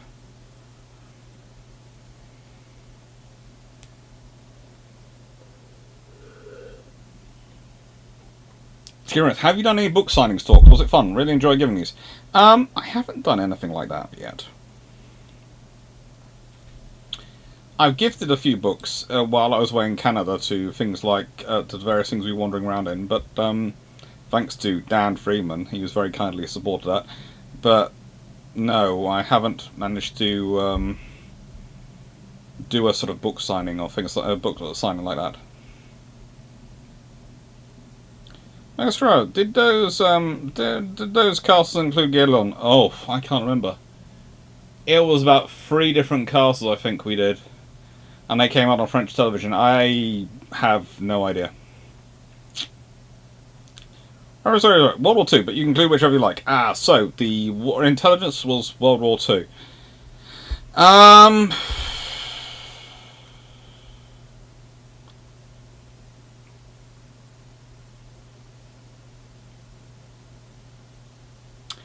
I'd say the biggest failure is to see the French collapse coming. In many ways, the Royal Navy has a far more accurate intelligence return than the British government and other sections of the British forces on the French, because they are seeing the wider picture. I am surprised they are caught quite so on the hoof because of that. To be honest, when it comes to Japan, they saw that coming, and that's also an intelligence failure, especially when the defense plans for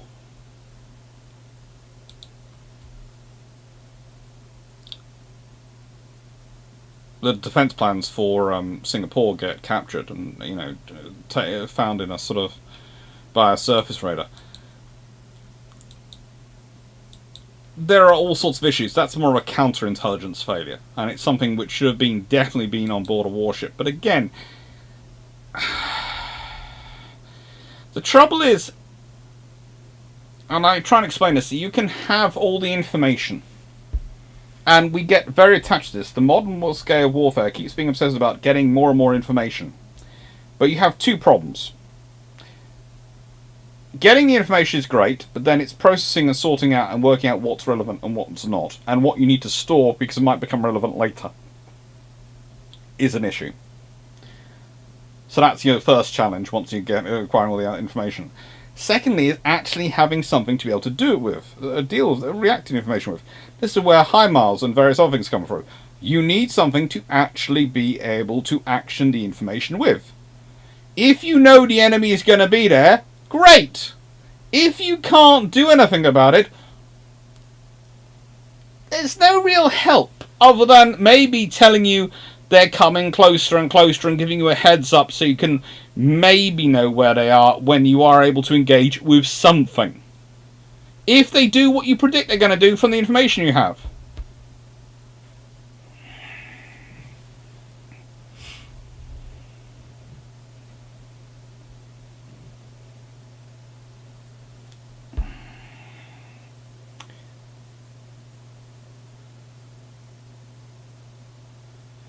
O class, the German OPQ ones.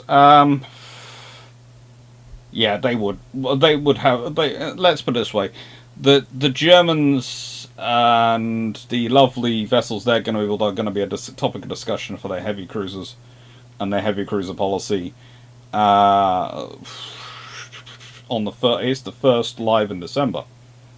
German World War II heavy cruiser decisions. And the reason I'm doing that is because I wanted to start off with an interesting discussion of the fact that Germany has this ideal plan, which is the Plan Z for cruiser force, and what they're going to do with that.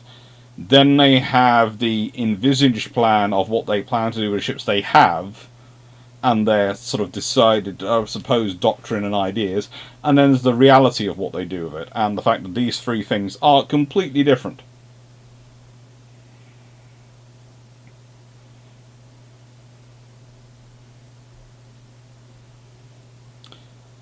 Next one. Goodlon is the 40th century one they're building as it were way back then. No. I think they're more recent castles I was dealing with than that one. But it's a cool one to look at, that Goodlon. So for Arcanas, books talks are fun. I enjoy giving them to both the general officers and among naval historian veterans. You're engaging. I highly recommend it. I'm curious how sea forces support. We'll see. We'll see. This might be something I end up doing with the Kindle books. Especially if I eventually go back the thing of, if people are not interested enough, maybe I'll get some hardback ones, some paperback ones printed up or something. Maybe.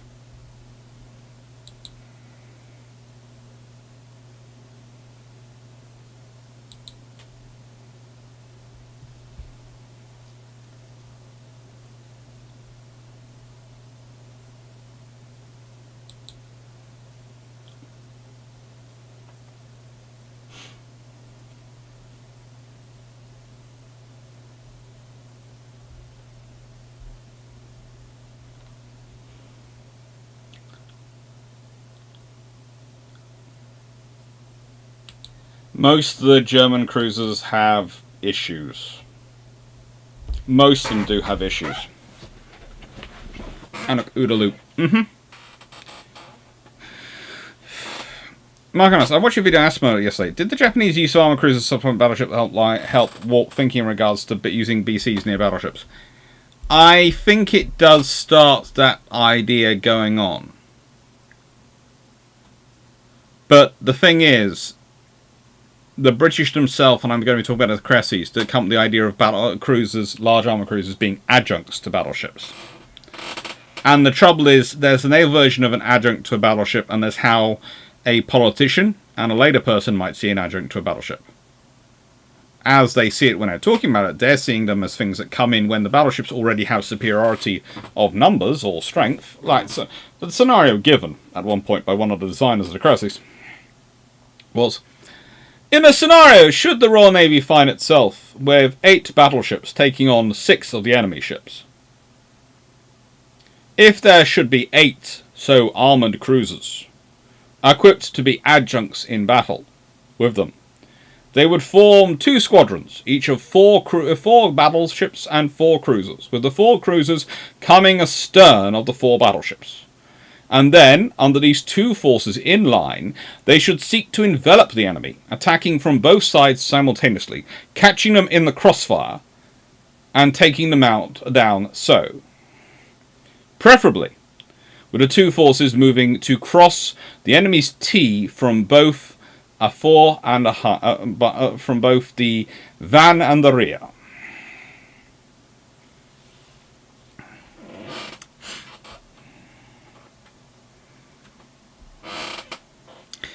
It's an interesting thing. As I said, the Cressy class is nearly 100 minutes long. And that comes out tomorrow, and that's... I hope that does well, because that's a class which I hope I've done justice to. And then it's the Arefuser class Tuesday. And then you might find there's another video Wednesday. There might not be a video. There might be another video Wednesday. Then Thursday we have the whole water armor as armor video. Friday we of course have the common response video. Then we have the water as armor long patrol. And then we have the next Bruships. I have got... This is going to sound strange, but don't... please, no one take this wrong way. I love doing this channel. I love doing all the videos. And I'm loving doing all the stuff, preparing and doing all the stuff for the Christmas specials.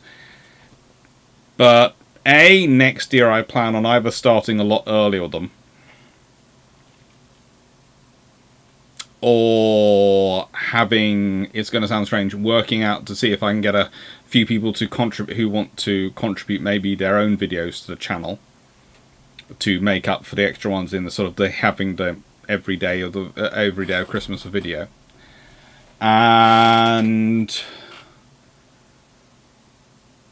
B, I think I've got I think it's getting to the point, especially if I can get it to the point of just that a bit more income from YouTube and Patreon and all these things, not much but a bit more, that I honestly have a conversation with one of my employers and go, you know what, I don't think I can do you anymore because I just can't fit you in my schedule. Because I want to go and do this research, and I'm doing that, and I want to write these books, and I'm doing that, and the channel is supporting me enough, I can afford to do those things, so I'm going to take advantage of it.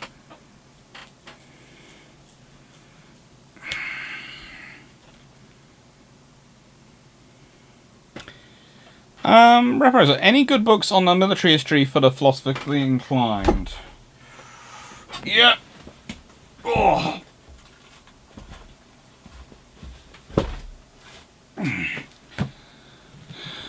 Strategy by Lawrence Freeman. There you go, Rapid Razorback. If you're philosophically inclined and you want something to read which is of that way, then this one is definitely it. It was described as magisterial by The Economist. It is certainly something big.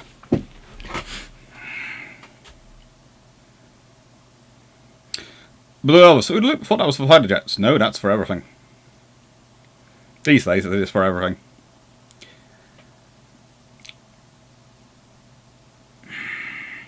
Vachel, if we removed Tirpitz from power in Germany, how big do you think the Navy would have got with anyone else at its head? Oh. No one else would have got the German Navy to quite as that big, because no one else would have been quite that. If you consider Holzeron and the other ones, and I do have that, I think I had that lovely video about Holzeron. Isn't it? It is Holzeron, I think I had the video. Is it Holzeron? Chiefs of Staff.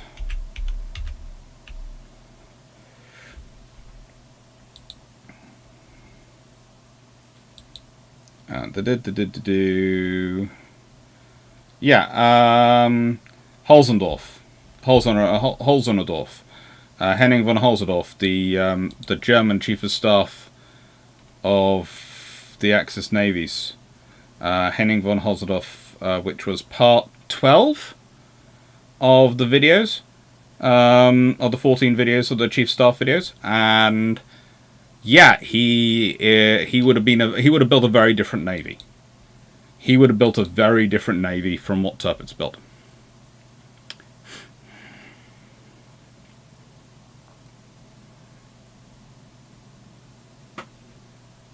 I still agree with Scipio Africano to some extent. There still would have been a bit of an Anglo-German naval race.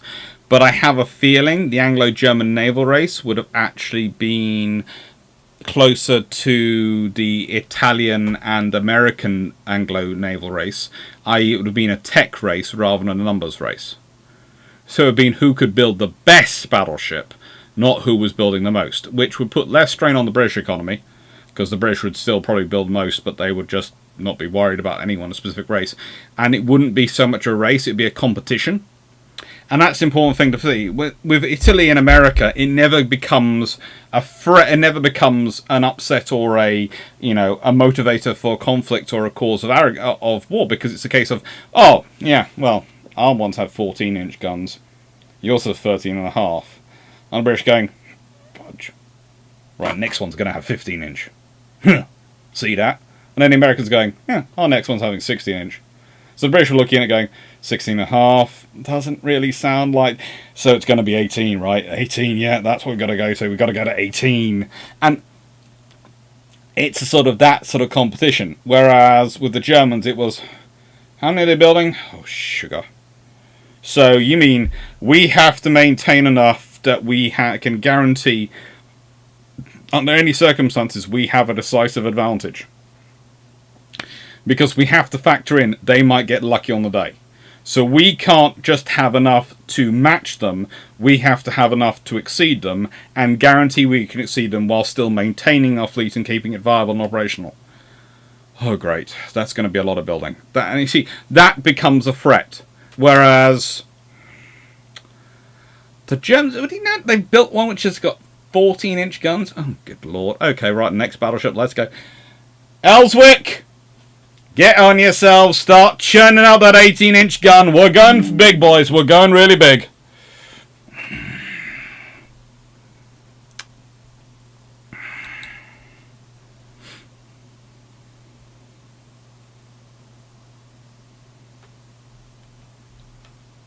Alex, the way the conversation goes, I've realised my time is more valuable to me than it is to you.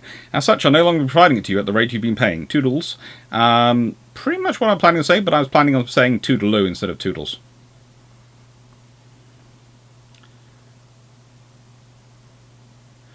Would you build more Deutschlands and Admiral Hippos over the DMP class? To be honest, I would actually, if I'd been building Deutschlands, they would have been 9 8-inch guns. They wouldn't have been 11-inch guns, and they certainly wouldn't have been 6. Just no. I would go for a far more efficient design than the Deutschlands, and I would have built a far more efficient design than Deutschlands, and I would have kept building them instead of building the Hippos. I can understand why they build the Deutschlands, and if you're going to build the Deutschlands like that, and you're going to cheat anyway, and you're replacing pre-dreadnoughts etc. with Deutschlands, you might as well go with something which has 9 11-inch guns and do it that way. Mike Newman, any books, new or old, on your radar, Dr. C? Oh, there's a fair number I'm queuing up to buy. I've got another new book that I'm going to be talking to you guys about in a second, which has arrived this week. And to be fair, I've also got a whole load of books which... this is going to sound strange, because Carl van Gansberg has very nicely sent a parcel to Track for me, because Track gives out his address and has an address system and sort of lets people send stuff to him.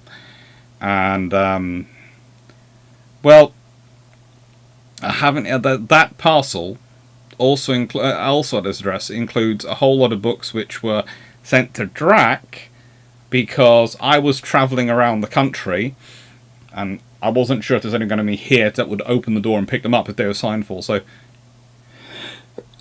very kindly offered to say, well, send them to my house and I'll pick them up. And Dr. Clarke, ease up, some of the videos I'm still 5 to 6 videos behind. There is just going to be more of them coming. More and more, and more, and more, and more.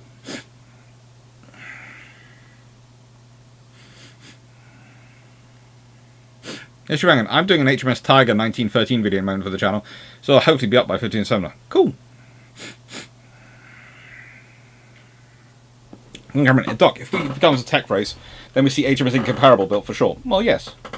But also, it's going to be interesting, but a tech race is probably less likely to result in the scenario where you end up with the World War. Because if it's a tech race, the British are going to be less worried. And it's going to be a case of, yeah, well, we don't want Germany taking over France. But there are ways we can do that without actually getting involved. And probably the Germans also might be more sensible when it comes to Belgium. Given this operation environment, was to go to the best submarine class, the best submarine in World War II?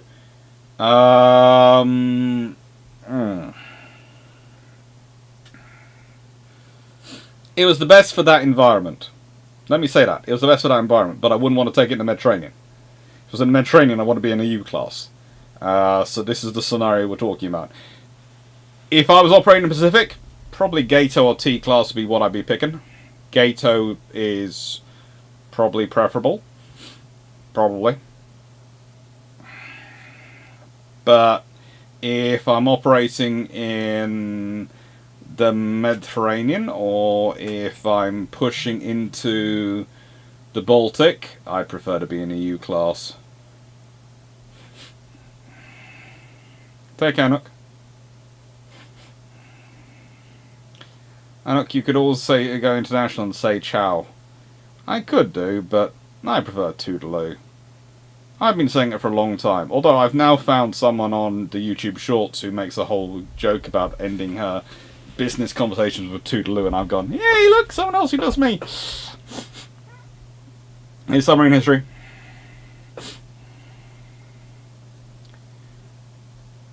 My goodness, I think 18 inches is the practical limit. Oh, 18 inches is the practical limit, but you will probably see something at some point which has 12 18-inch guns. But leaving that, you will probably get someone will probably build a one with 20-inch guns, and you can guarantee someone will try to build something with bigger guns. They will have these units will be 1 or 2 units per fleet. They will have these ships, which will be their flagships, and they'll be their big super battleships, and absolutely incomparables. And the most of the work will be done by 18-inch and 16-inch ships.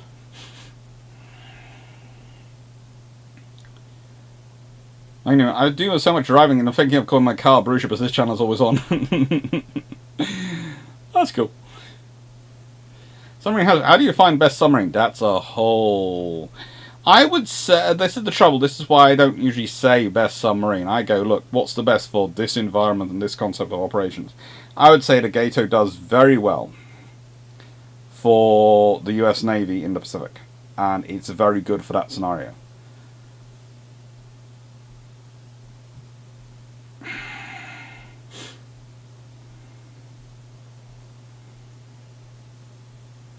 Just on. In that lies an already behind the videos. What is the polite delay in commenting? What is the polite delay in commenting? A week? Save them up for a PDF? Ask it earlier during the bot wars? I don't mind. If you comment, it doesn't matter if you comment after I've already gone through the video. I will see the comments, and I will try and figure a way to respond if they are... if I can put them into a video that's coming up.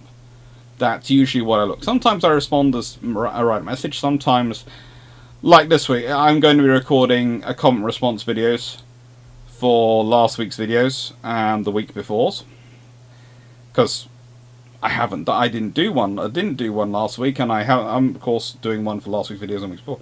So I'm sort of going to look at them and go, right, what videos should I do a comment response on? So I always do comment response on the videos which are the topics which have the most comments. As a rule, those tend to be the lives with the long patrol on Saturday, because they get 2 videos. But sometimes the long patrol on the Tuesday charges off. And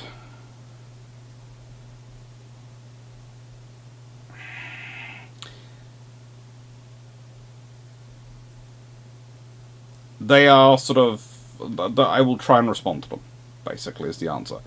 It's a case of, if they do that, then that one's the comment response video, but even then, if I see comments which I think I can give a good response to, I will either respond to in kind in the chat, or there have been quite a few which have been added in as subjects. If you have ever looked through some of the videos, there are sometimes some slides which have some very interesting titles, and the reason they have those titles is because whilst they're part of the topic and they do fit with the topic we're doing the video anyway, I've worded it so that it's going to focus in on answering a question from a comment on a previous video.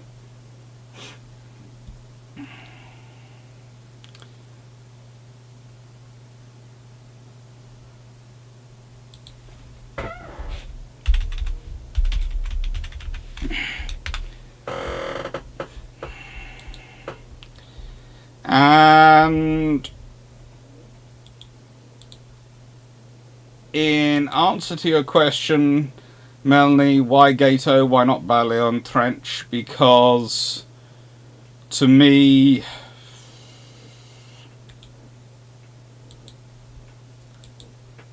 to an extent, the trenches and the Ballios are improved Gatos. So I start off with the Gatos. Basically, I'm an originalist.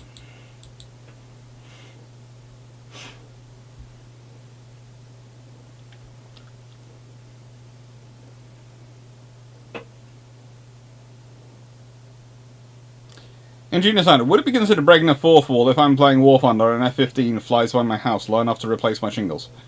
Papio's Air Force is 1 county over. It's definitely getting close. I'm not sure if it's quite breaking the fourth wall, but it's getting close.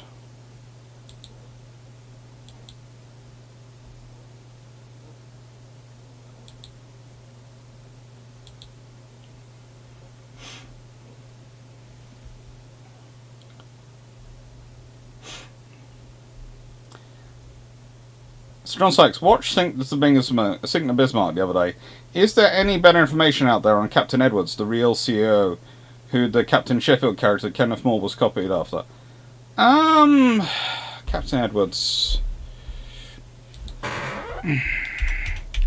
There is. I have a file somewhere.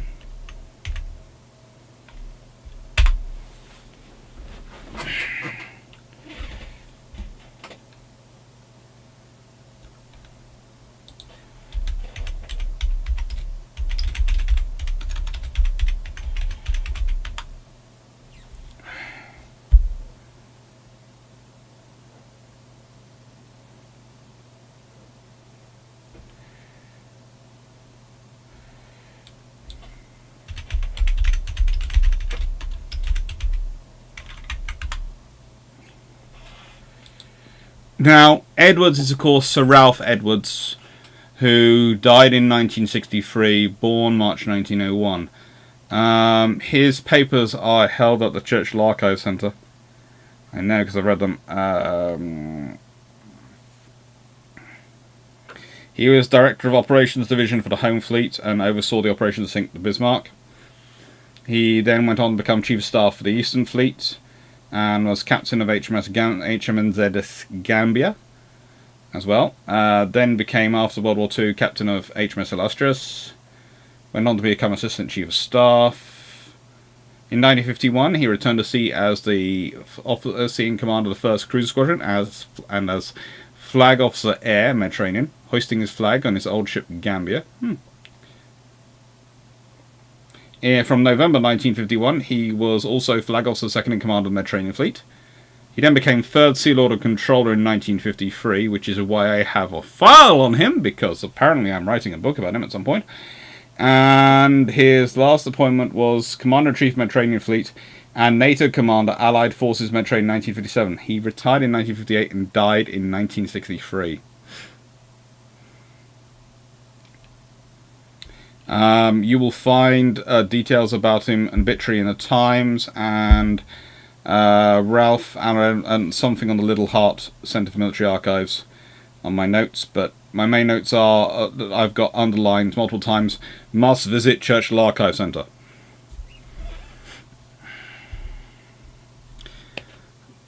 So, didn't the RN have a 16-quarter-inch naval gun at one point? At one point they did, but they were mainly focused on the 16.5-inch, tend to be the thing they tended to focus on, straight above 16-inch.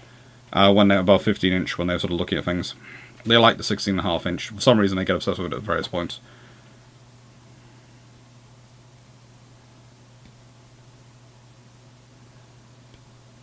That's Stu Rochelle.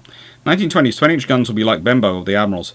An interesting offshoot that is not practical for a naval battle, but okay for sure one moment. It will be an interesting thing, and the trouble is with a 20-inch gun is it kind of, yes, you are right, it would be an interesting offshoot, etc. But once you have one, people are going to start trying to figure out how to use it. And if it ever did get used, that would be quite disturbing.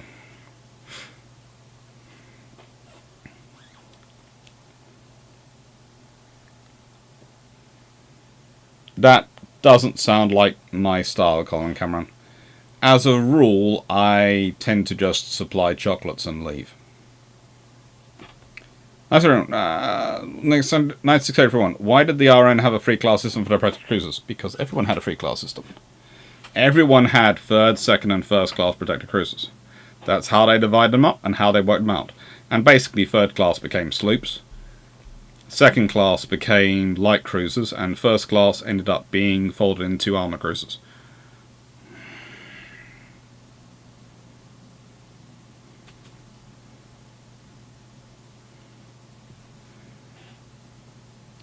Just one, thank you. Daedalus and fixing 5 navies videos comes to mind as examples.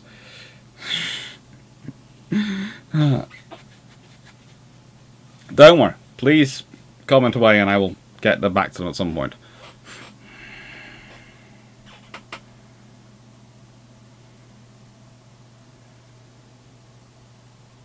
Nice errand. C1 equals big stick. C2 police area car. C3 equals sloop.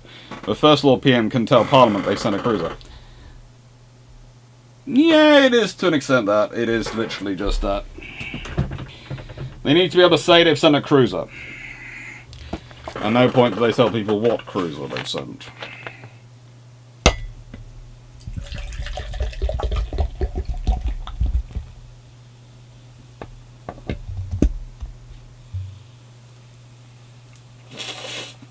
Also, it works in the reverse as well, because let's say someone fires on a third-class cruiser. They fired on a Royal Navy cruiser. Now, firing on a third class, you can believe someone thinking they're going to get away with that because it's so small. But the Royal Navy says they fired on a third-class cruiser. They fired on a cruiser. Everyone's going to act like they fired on something which is a diadem size. And no one would be silly enough to do that because that thing's massive. It's several thousand. It's over 10,000 tons, and it looks like a wall of steel coming your way. Now we all know the real armor level of the first-class protected cruiser, but the point is, it's there. It's coming for you, and it's going hello. But that's the image. So the thing is, having those levels of cruisers is great for organising the fleet and for the Navy understanding what their cruisers are capable of. And working out their duties and what they're going to be assigned for and how they're going to use them. Third-class cruisers get run into the ground because they're cheap and easy to replace. They're basically always ordering something at that level. Other ships need to be... How do I put this? Other ships need to be husbanded carefully.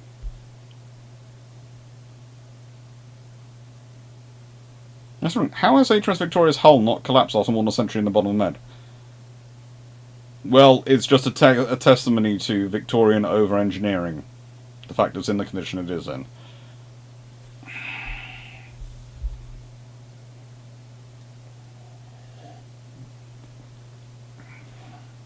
Let's give you a reference. If all the major navies adhered to cruiser rules, submarines World War II, then does Royal Japanese SS Doctrine make sense?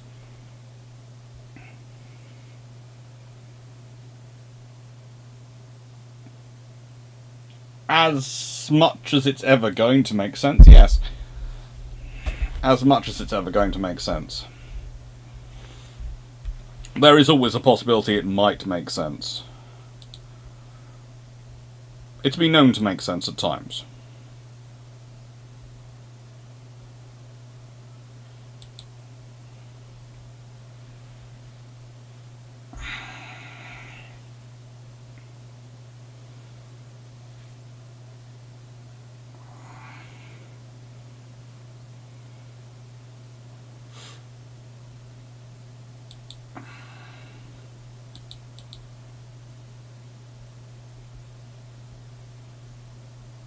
The Shoe Michelle, third-class cruiser being fired on is still the act of firing a British flag if needed. Yes, but the thing is, it's a cruiser being fired upon. It's gonna sound strange, but let's stand up and stand up.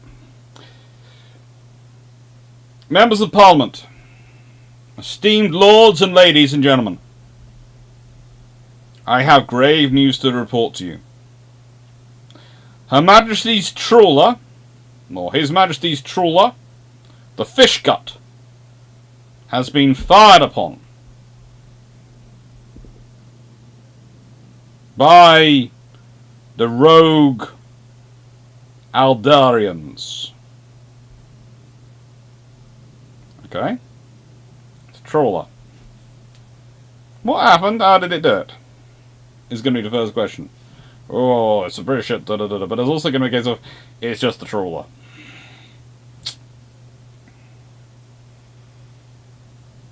My members of Parliament, right honourable gentlemen, right honourable members of Parliament, honourable members of Parliament, my lords, ladies and gentlemen, I have the sincere heartbreak to inform you that the Royal Navy cruiser HMS Apollo, recently of these shores, has been fired upon by The Andorians. They fired upon a cruiser of the Royal Navy. Now we all know an Apollo is a second-class protected cruiser. Okay, we know it's not the biggest ship in the world, but the point is, you're talking about a cruiser being fired upon, and you're emphasising it's a cruiser. It's a cruiser. There is a status in people's minds. If a small ship gets fired upon, well, that's the cost of doing business, and you can maybe adjust things and deal with things. You fire upon a cruiser, that is a full act of war. We're talking about the 19th century. We're talking about when there are a lot more ships going around. These days, any ship you fire upon is the equivalent of firing upon a capital ship, because there aren't that many ships in the first place. And so that's the reality.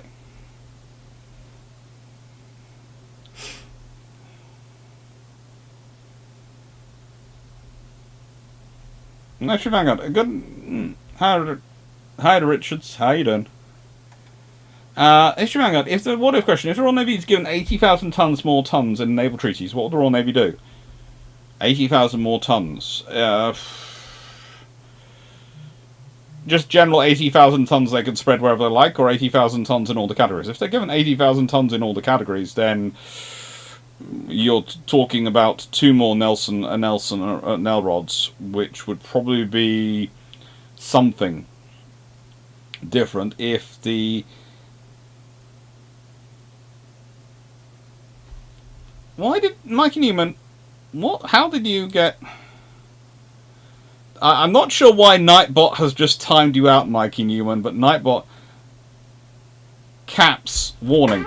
Yeah, I will have a conversation with Nightbot. It doesn't like caps.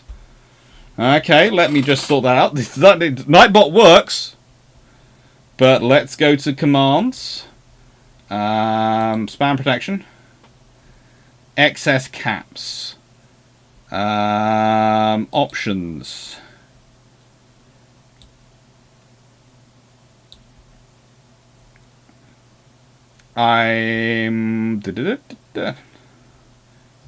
Submit. Right. So I've modified the excess caps now, so that should be okay. No, it works too good. It's gonna make my my people being my admins be more anxious. 80,000 tons spread across the whole navy. Oh, so they can do 80,000 tons wherever they like. Oh, that's gonna be cruisers. In the nicest way, if they can put 80,000 tons wherever they like, it's going into cruisers, and it probably would be spent on county-class cruisers. If the Royal Navy got their way, that's where they've been spending.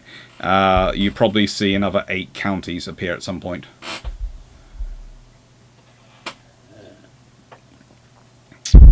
Maybe a third Nelson or Rodney, but that would take 35,000 tons, and then 45,000 tons...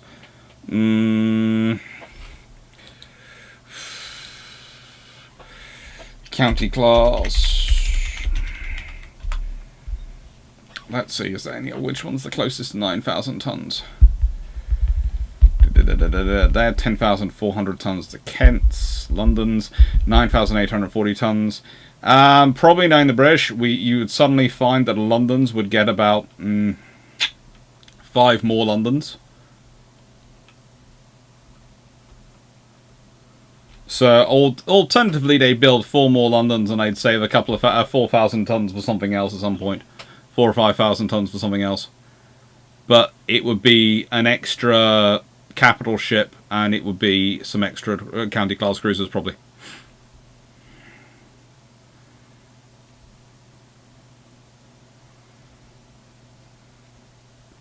I will have a conversation with that. Options. Blacklist. So tempting to add it. The black...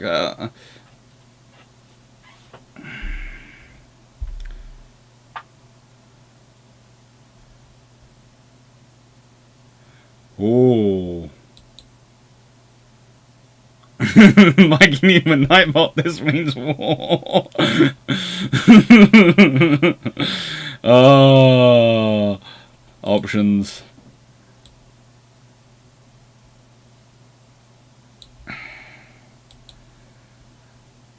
Basically, I've sorted things out so that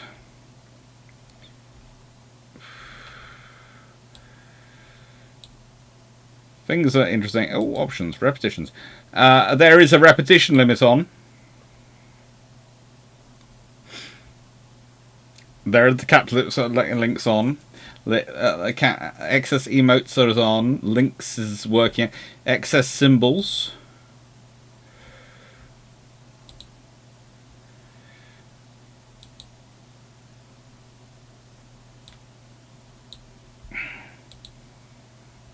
Yeah, there are lots of different things on in Nightbot.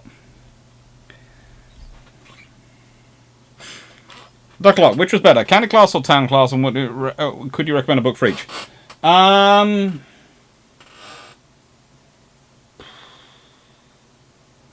HMS London, which is the book I was looking at earlier, is pretty good on the county class. That's a pretty good profile of HMS London, the county class vessel. As for the towns, I have a big book on the town class somewhere in here looking at me. I do know I have it. It's green. It's green, and I was reading it the other day. Excuse me a second. If you get flashed by a camera light, I apologise, but I'm using it to hunt books. I'm looking for your green book. Where are you?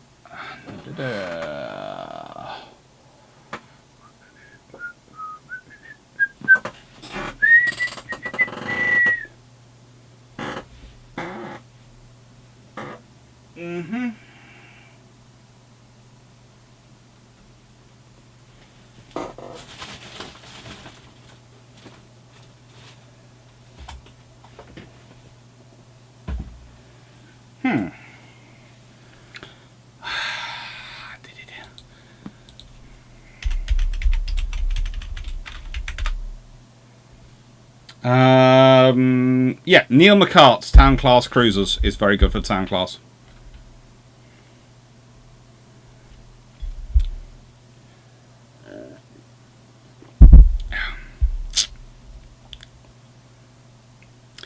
As to short, not more counties, not more towns. Probably more counties, because the reason is if you're giving them 80,000 tons, you're giving them 80,000 tons for the Washington Naval Treaty. That's at the beginning. If you give them 80,000 tons extra in the London Naval Treaties, then that could well be towns. And that could be another Ark Royal. But if you're giving it the Washington Naval Treaty, it's going to be another Nelrod, and it's going to be more counties.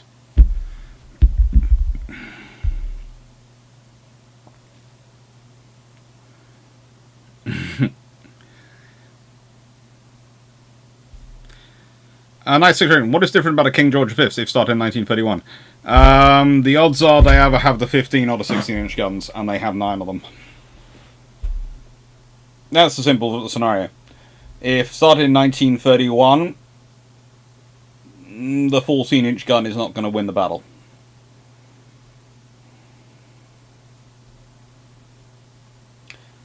Can you print the Nightbot rules of engagement somewhere before next live so we can avoid the ban hammer? I don't have it on the ban hammer. I am watching it though.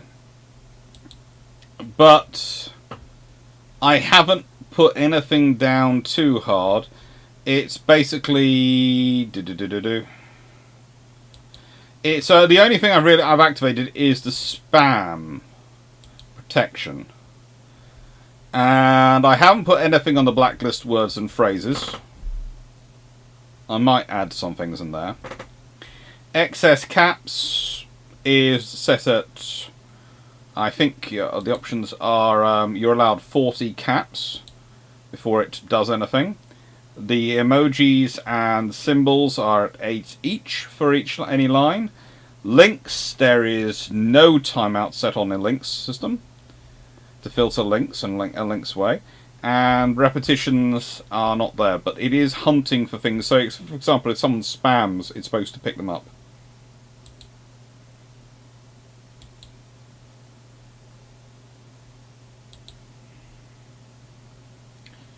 Oh.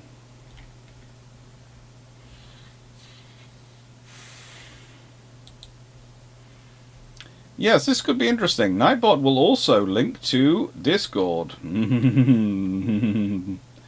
That could be fun. We will see about this. We will see. Oh, I still can't believe I'm still... By the way, please note, I'm still getting soil out of my nose. For anyone who's not sure what I'm doing, I'm still getting soil out of my nose. That is what life is like.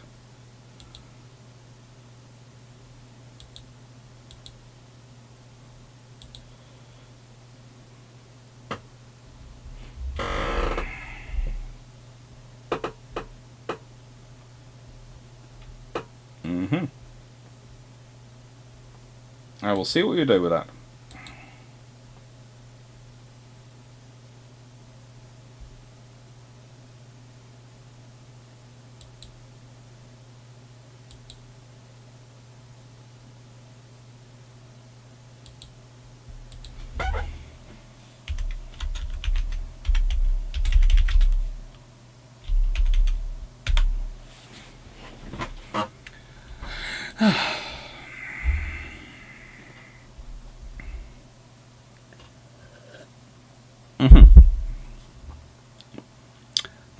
Who had the best long-range World War II submarine class? Oh. The Royal Navy actually has some good ones, but probably by the end of World War II it's probably the Americans, but...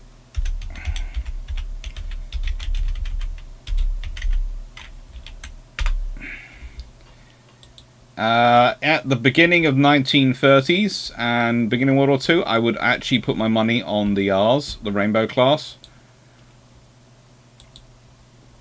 Because they are pretty darn good submarines for long-range work. And they do disturbingly long-range work for the RN. And would have been really good in the Pacific. But it's interesting to note that Rainbow gets sunk in the Mediterranean. Regent gets sunk in the Mediterranean. Regulus gets sunk in the Mediterranean. Rover survives till World War II. It's often stated that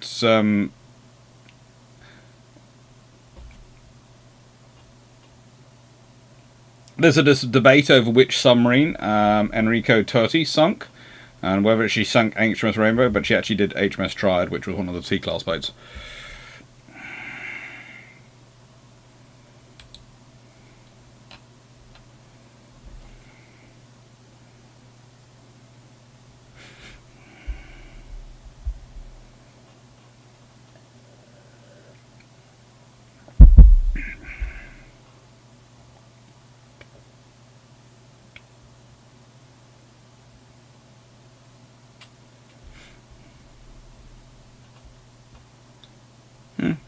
Fun times.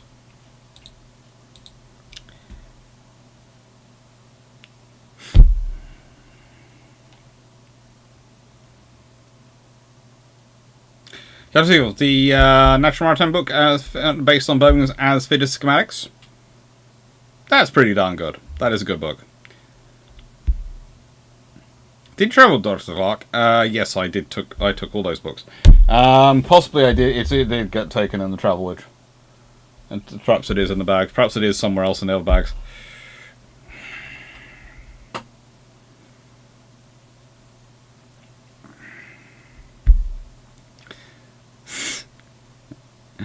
My new IQA 4002. Hello. How are you getting on my books? I'm halfway through two of them. It's fun. They're good books. Thank you. Psycat, Dr. Clarke. I've never heard anything about French submarines from World War II. Were they good ones, bad ones, or by World War II standards? They were decent submarines by World War II standards. They just don't get to do much. That's the problem for the French Navy. They have decent equipment, it just doesn't get much of a workout before the French government withdraw from the war.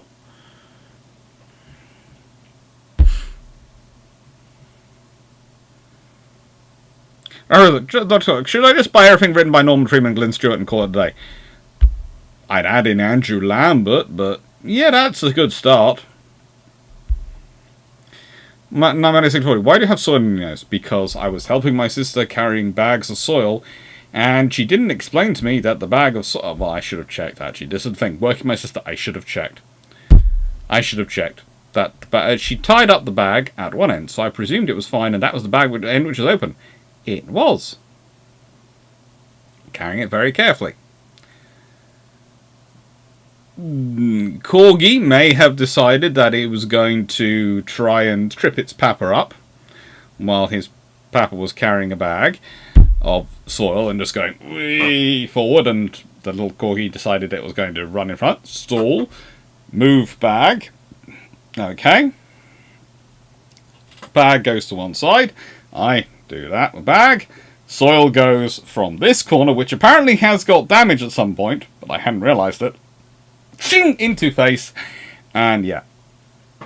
I have fun with nose full of soil. And that is just one of 3 events which have happened over the last 6 months with my sister and bags of soil.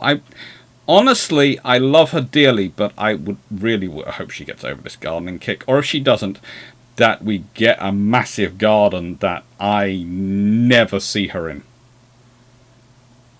I mean, literally, I would like a garden big enough that I can have... I've decided what I actually want now. And my dream property at the moment is for the family to, as I've told before, if we do move away and if we... Because the odds are things are going to need help. So I don't want to be too far away. But I want to be my own property. And my sister decided she wants to live with my mum still. I'm sort of going, I love you dearly, sis, that's your plan. I want to be basically the other end of the garden. In a big garden away.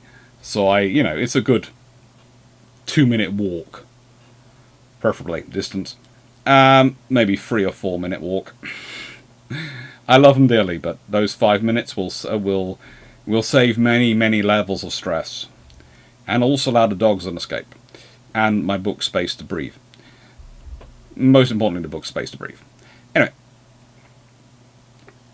It's a case of we need a garden big enough for that.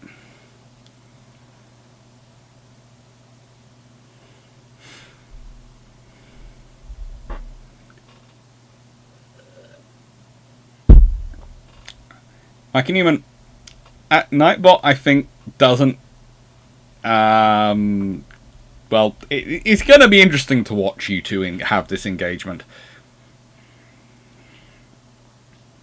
Alright, I would like to find a microphone buffering system for Dr. Clarke. Buffer against key presses, pre-presses and such.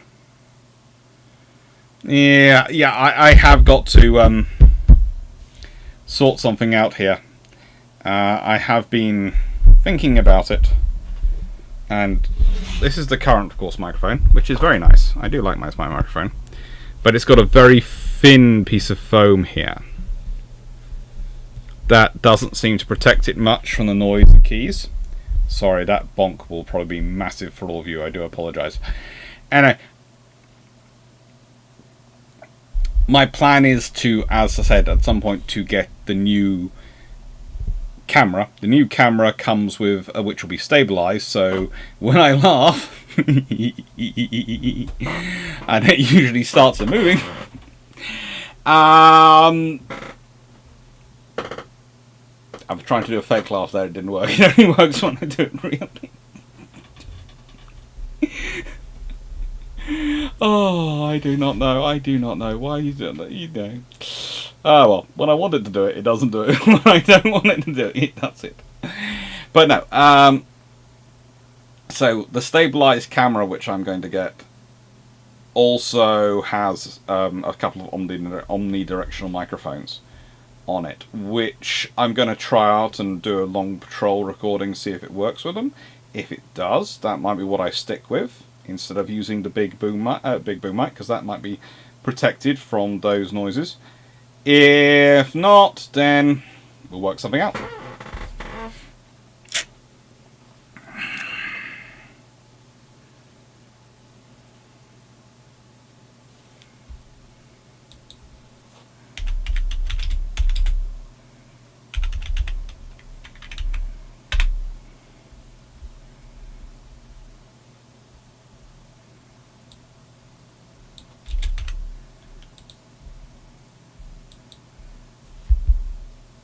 Not interactions. Force Type 7 overrated or doing it adequately for the task it was designed for?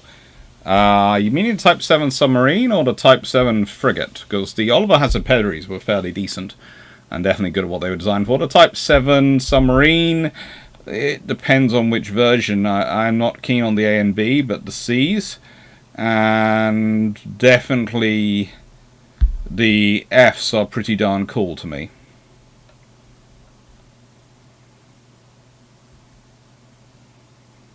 D could have done with more production numbers.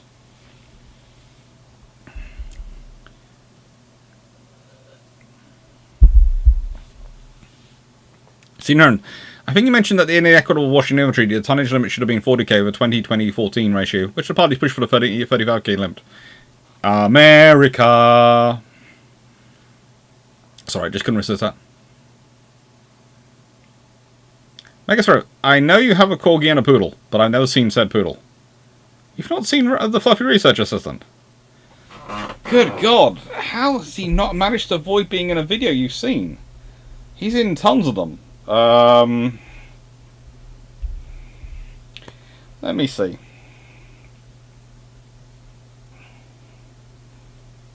Let me see.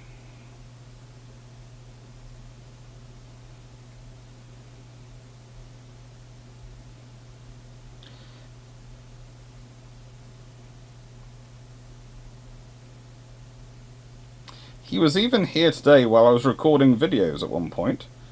I'm not sure if he got seen in any of them because he was sitting by my feet and just keeping quiet.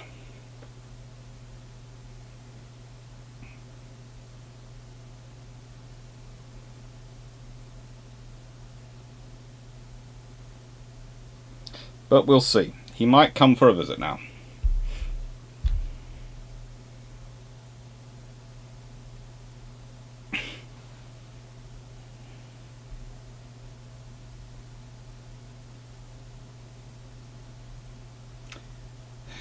Skip Africanus. At Washington Conference, there was a massive popular support for submarine abolition in Europe. Was there the same support in Britain and other powers, especially in popular opinion? Yes, massive. John likes Clarke's Victory Garden. It's definitely space.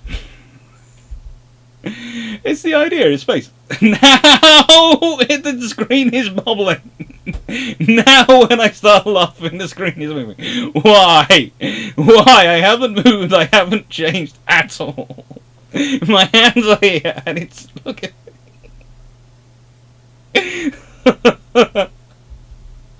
I have no idea. Oh...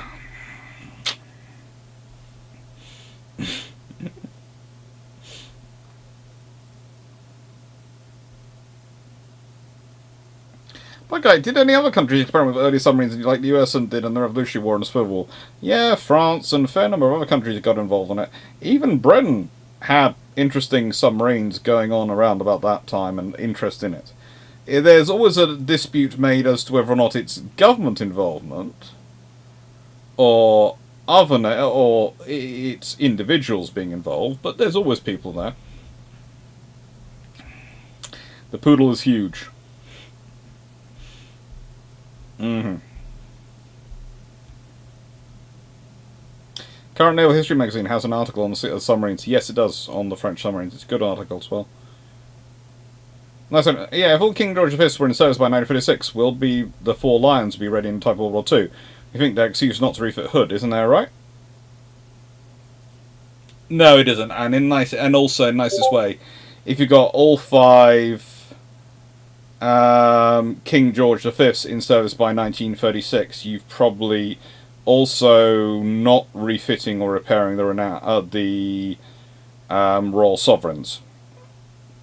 In which case, you are going to be refitting and repairing the Queen Elizabeths. You're also, if you're starting off in 1931, you've got longer to work on the armour and the construct those sort of options to build up those supplies, which means there's going to be less of an armour bottleneck on the construction of further ships, which means you're more likely to get the Lions ready by World War II. You could even get some Vanguards built in there. You might well have had 2 or 3 Vanguards as well. So it might be you get 3 upgraded Queen Elizabeths and 2 Vanguards.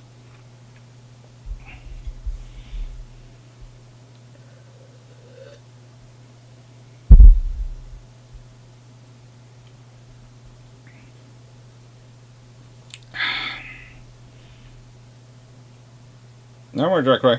There's an oops there. I'm not sure what the oops was about. Foam. Thank you. I will look into that. I was actually considering. I have an idea on that. I do have an idea. And I do have some more spare carpet from my floor, which I was considering using. Got to see. Am I right in thinking there was an early English submarine in the 17th century that Charles II took a ride up Thames in? I think there was something. I'm not sure if it was quite... the trouble is, I'm not sure I'd call it a submarine, but yeah.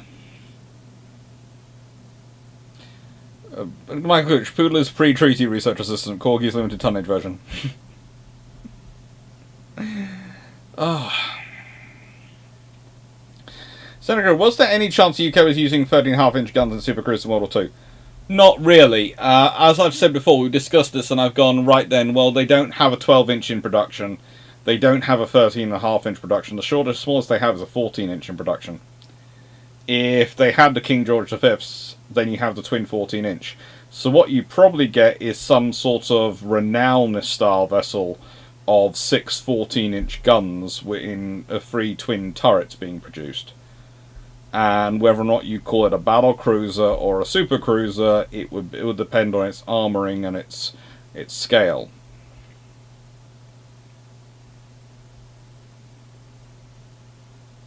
Now, Sharon, if the Iron replaced Hood's World War I armour with new armour plate, how much improvement armour do you get?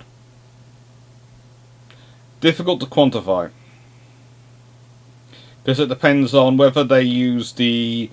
let's put it this way, whether they put in the same thickness of new armour, or they decide they can put in a thinner and cover more area for the same tonnage. It all depends on how they deploy that new armour and what they use it for, so no. You could pinch turrets off Iron Duke. I don't think the turrets on the Iron Dukes are there in terms of 13.5 for you to really do that with. She's being used as a gunnery training ship, so I don't think many of her turrets are surviving. Gas Evil. Submarine in the sense of boat that can sink and then unsink. Technically that's a submersible.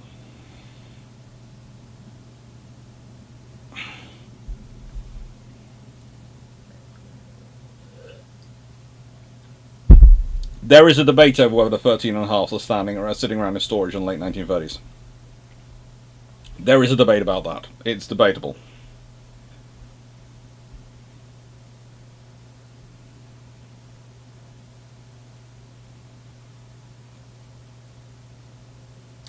So far, no one has seen the message.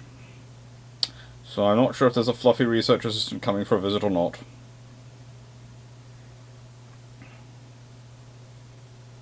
And seeing as the family are currently watching probably I'm a Celebrity or Strictly Come Dancing, I am not going anywhere near in there because I don't want to disturb those things. Mostly I want to avoid them.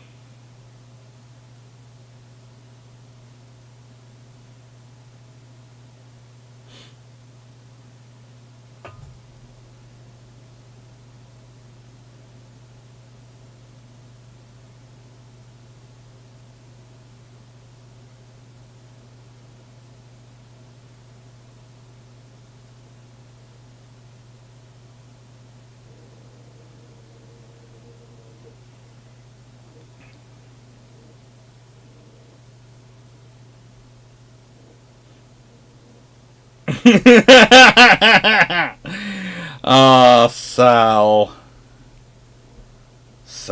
Sorry, I've just had a message from Sal about this week's episode of Bilge Pumps. Sorry, that distracted me for a second. Mercedes Clarke. Biggest probability submarines you can submerge but can't guarantee you can resurface others. You can say that again. That's right. To be honest, if you were replacing World 1 armour on Hood 1930s armour, I would also delete the 5-inch and 7-inch belts while keeping the 12-inch belt. I'm not sure. You want to delete the 5 and 7-inch belts, but do you really want to delete them? Are they useful? Do they do other things for you? What protection do they provide you with?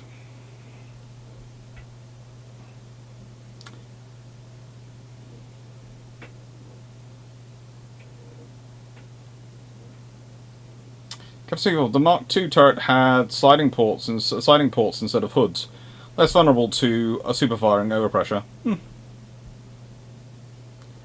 But do you see any future naval guns being larger than 155mm? You have to remember emails was being developed, and that was, I think, about an 8-inch gun. So I wouldn't be surprised if eventually, if you do get back to, if railguns, brain died there, if railguns come back in, you could well see things bigger than 6-inch.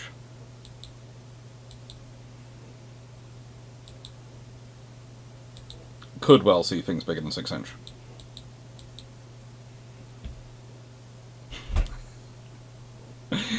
Oh, the camera just went for an earthquake. This was me laughing, was it? Okay, thank you. Oh, caramba.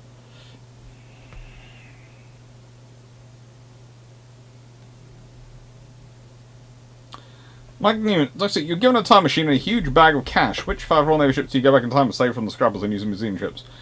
There are 4 tribals which remain. Don't make me use all my money on tribals. Which of my babies?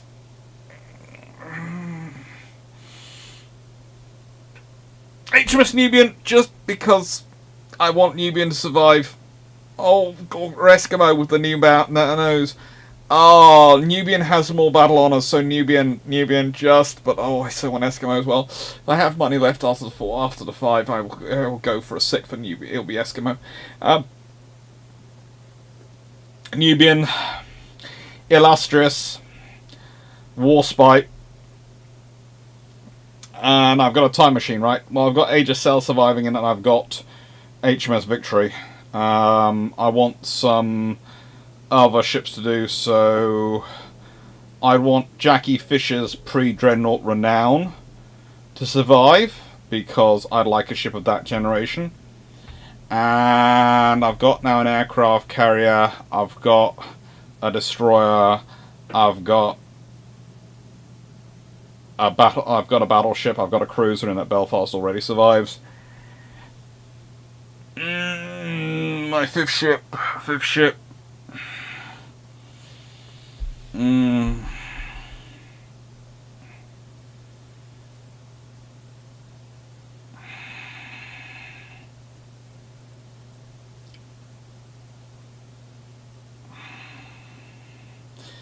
Probably one of the Black Swans class sloops. Whichever one's in the best condition and most World War II-ish condition when it finishes. And I was thinking submarine, cruiser, or all sorts of other options, but no, I went for a sloop.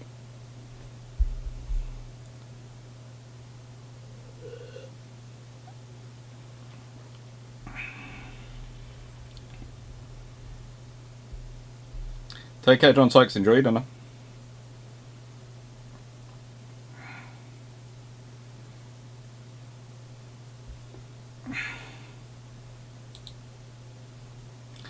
Saying like, stop the idiot sinking the third-rate Tonnant. That doesn't require money. That just requires hitting someone around the head with a big spanner. That doesn't cost me any money to do. I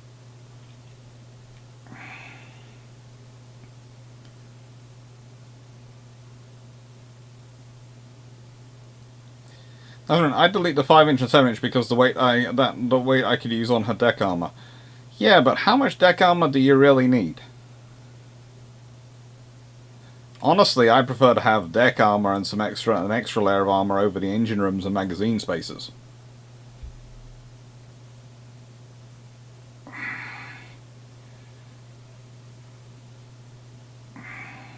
So anyway, which troubles are worse? None of them are bad. They're all good ships. In terms of turbinitis, I think Asante did okay. I think Tartar possibly suffered the most from turbinitis, but honestly they all had it a bit by the end because they'd all been overworked.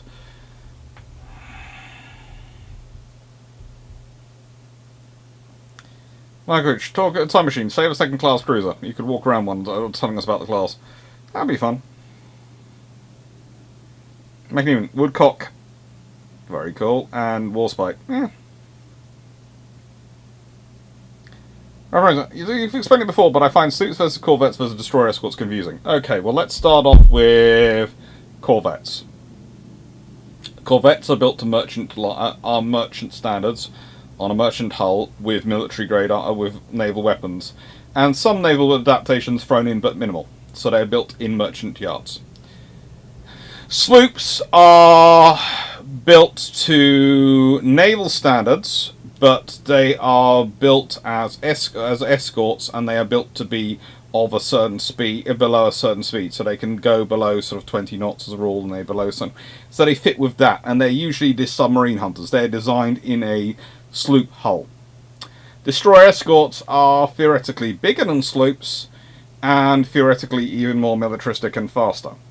The problem for this, though, is when we get into World War II, the British destroyer escorts, the Hunt class escort destroyers, and the Black Swans are all based on the Bridgewater.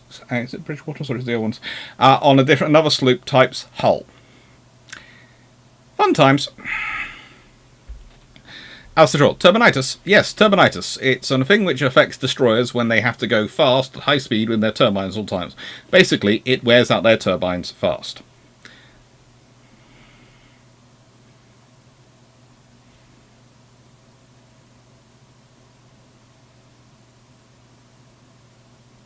Sounds sensible, Mike 684 on.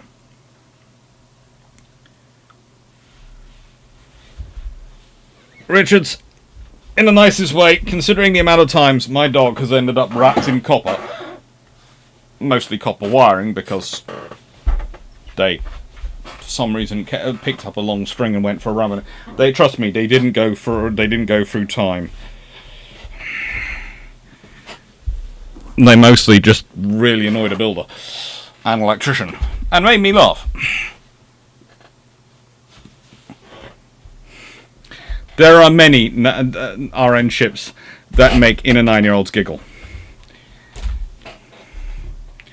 Before anyone asks why I've just put my shoes on, I've just been asked to go and check that the greenhouse door is closed. I'll be back in a second. Because otherwise, if I don't go and do it, my sister's going to come out and do it. But she might bring the dog out as a reward. So, you might see the floppy reset.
Right then.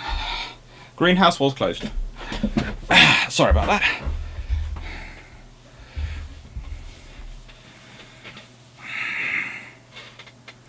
That's right. Did the Iron Finger 12-inch angle belt with sufficient protection with World War II?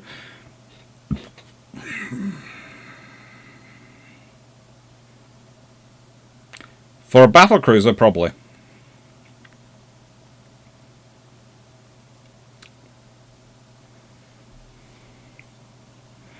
I can't see for Bidden class? I think so. I think it was the Bittens. Don't think it was Bridgewaters, but I think it was Bittens. I think I was wrong when I said Bridgewaters, so I think it was Bittens.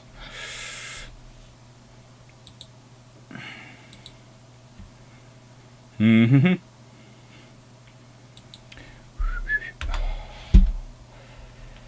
Okay. Alright.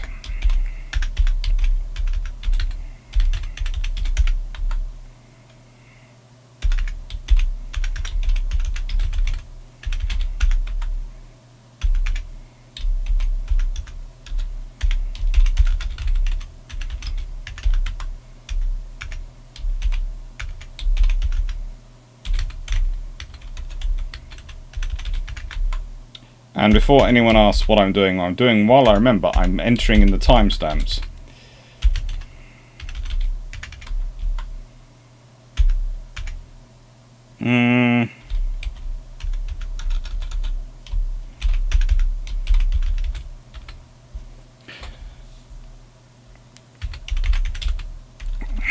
I'm going to do a book now which is going to interest quite a lot of you, I think.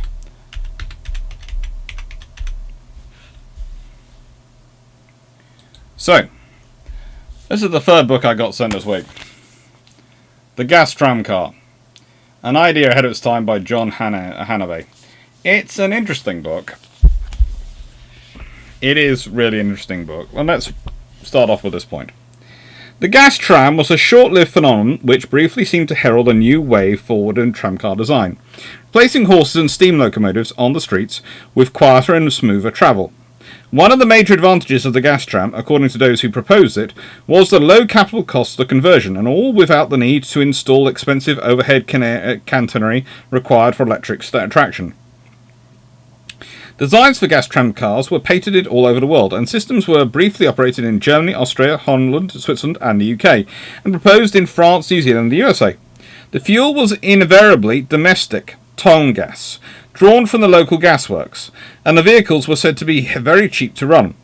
This was a development which was probably a century ahead of its time, with 21st century gas systems using much greener biomethane as a fuel, currently being developed in the UK, Korea, China and elsewhere. Biomethane fueled trams already in service in Dubai and Aruba.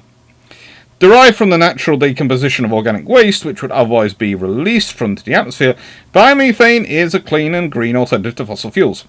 Other vehicles using hydrogen fuel cells to generate electricity are being developed in several countries. This book, the first ever comprehensive history of those vehicles, uses many previously unpublished photographs, drawings and patents. Now, here is the point and why this is a good book for someone who's of a naval historian bent. Let's say the gas tramcar takes off, so gas engines become more common. And as mentioned, they start off a lot earlier than we would tend to think of this idea. This idea comes about, well, in the 1890s, but has been around since, by this point, since the 1880s, let's say 1878. So, if gas had taken off in tramcar use, it could have taken off earlier in ship use. If combined with the production of turbines, etc., had led to a gas turbine system for ships, maybe World War I, probably by World War II. Think of how that could have changed things. Think of this. Put it this way. Let's say the British, in their hunt to make things better, with the Americans, of course, pushing down the route of building higher pressure steam systems, steam boilers. If the British were looking for, well, hang on, we can produce our own gas from methane and other sources of decomposition, etc., which doesn't require imports, or from coal, so we don't have to be importing oil and running on that. We could go for gas. Imagine a King George V, which is gas turbine powered. Imagine how much weight that saves on displacement. That might be enough to get your quadruple, your 14-inch gun capital ship. So, 16 14-inch guns. At which point, quite a lot of the world's assessments of the King George V's would be very different, because it'd be a case of, well, yes, the Iowas have 9 16-inch guns. They do. The King George V's are able to do the same speed, thanks to their gas turbine engines, and have 16 14-inch guns. Okay. Yes, the 16-inch gun is a more powerful weapon, but we have 9 of them. You have 16 14-inch guns. You have machine gun battleship. There's also the scenario of under that scenario, what likely happens to any other ship that engages them?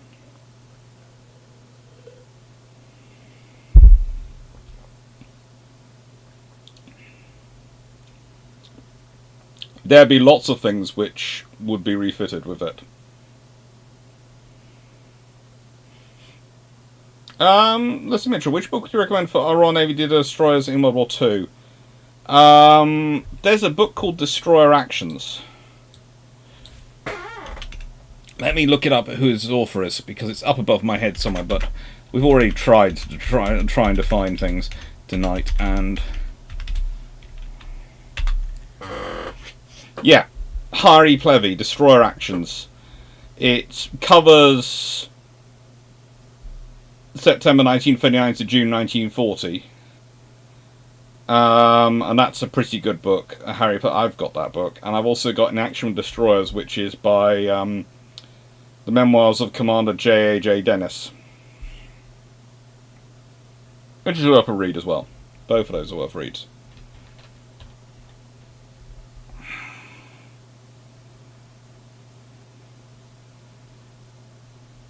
Do I have any books on steam boilers or all navies? Let me just do my search. I am starting to build an Excel spreadsheet of my books.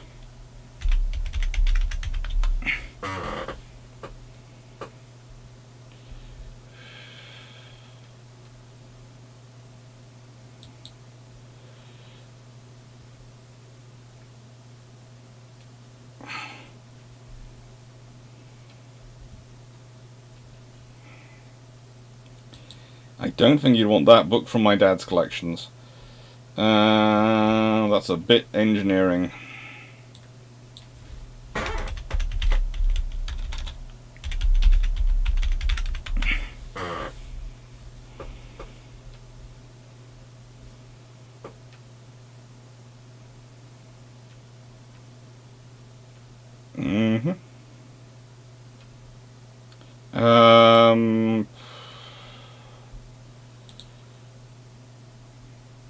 I think there's a good section on the engines in Pre-Dreadnought Revolution, Developing the Bulwarks of Sea Power, published 2013 by Warren Berry.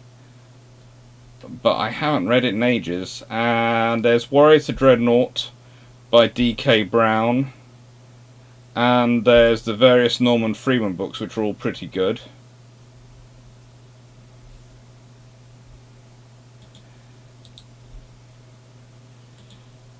Honestly, the D.K. Brown books are all either I have them or I have them on order, because I have to admit I do have quite a lot of those books on order in terms of their newer versions. I was planning on going to the Kaiser's Cruisers and other books this evening, but honestly, and this feels bad, this feels like all sorts of advertising, I've just been distracted by the quality of questions again this evening. This is the trouble with Bruships. I set off Bruships with all these plans to get through all these books, and then you just keep asking good questions, and cool questions which distract me.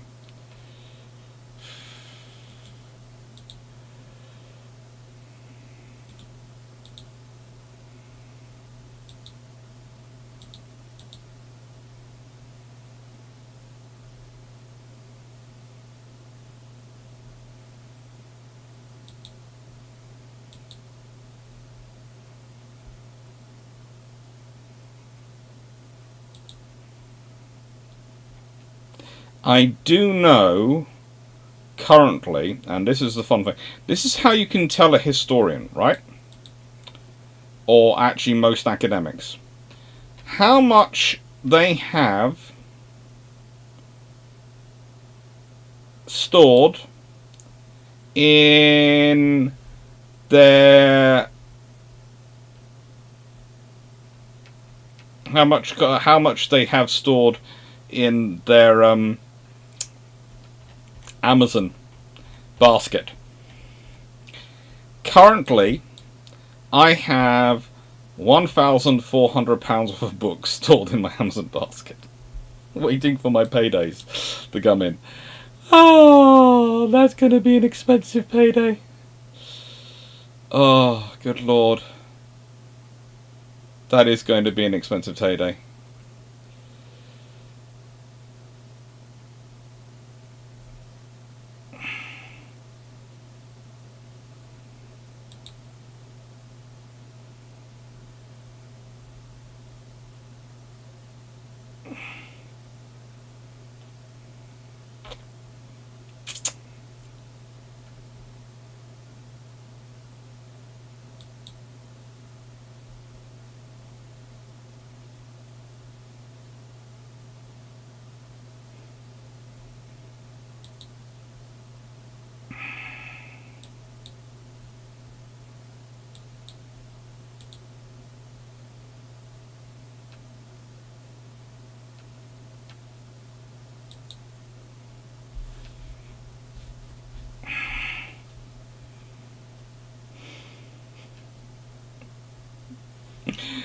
Oh, good lord.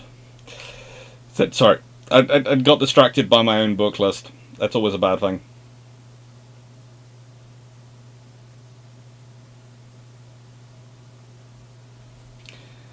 Go on, imagine gas turbine ships and their resupply vessels caught on the Halifax explosion. That would add to the bang.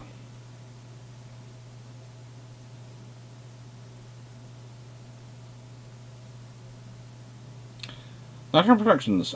Just reread questions for a little Brown that suggested on the USN nuclear carriers was doing in excess of 40 knots, given the downward tilt of the bow. They carried out the speed dial in his presence. No,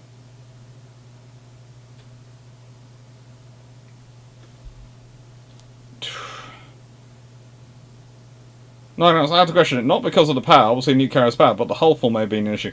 Honestly, I would argue with some of the early nuke carriers potentially, but as they developed it, I wouldn't be surprised if to some of them they can do 40 plus knots with the sheer amount of power they can put through their engines, should they wish to.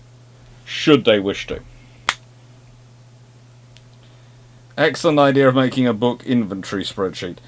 Yes, it is an excellent idea, but it is also... how do I put this politely?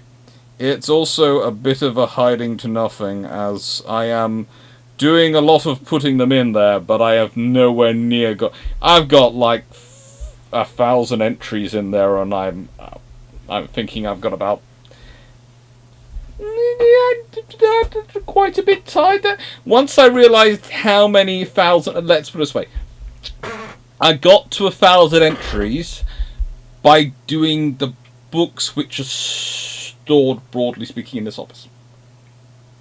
In that there's a couple of books not in this office, but not many. There's like one shelf from outside this office being done.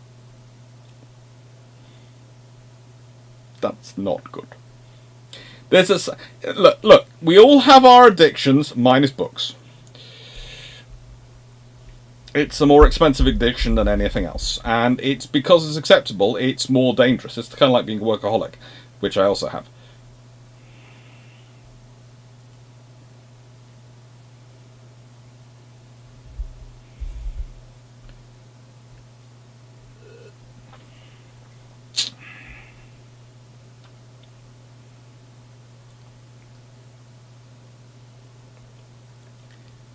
Okay.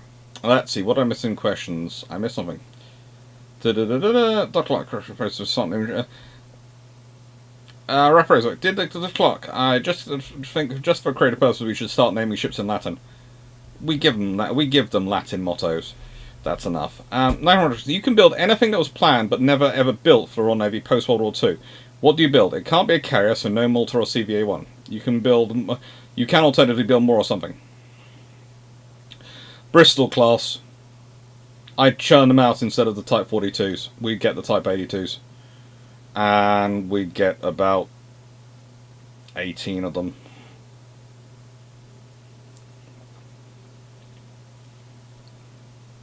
Destroyer isn't going faster than the main of the destroyer. Surely you overbuild that as turbines. Yes, but also you don't want to build a turbine so heavy that they overstrain and overtax the hull. So again, remember the weight limitations. It was mainly experienced by the ships which were built under the treaty restrictions. Once ships were past the treaty restrictions and they weren't applying the treaty restrictions, turbinitors stopped being a problem, which is why some people call, oh, the tribals, they had turbinitors, this is such a bad thing. And you go, yes, because they were the last ones built which were still really built under treaty restrictions. And there are some others which are built on the treaty restrictions, but most of the ones which come afterwards are, by the time they're finished, there's no treaty restrictions going on. So, what do you think is the fastest warship ever built? Probably a US carrier. Probably a US carrier. Either that or a nuclear submarine. In which case, it would be a cooler class, probably. Colin Cameron, Doc, as it may sound, would it be possible, once we master display HMS Victory in a World War II configuration, when our anniversary is? I think most people don't realise she was used in World War II. Well, she wasn't really used in World War II. She was basically... They had some air defence guns on her, I think. So not really used in World War II. Just sitting there, and they did their best to keep her safe.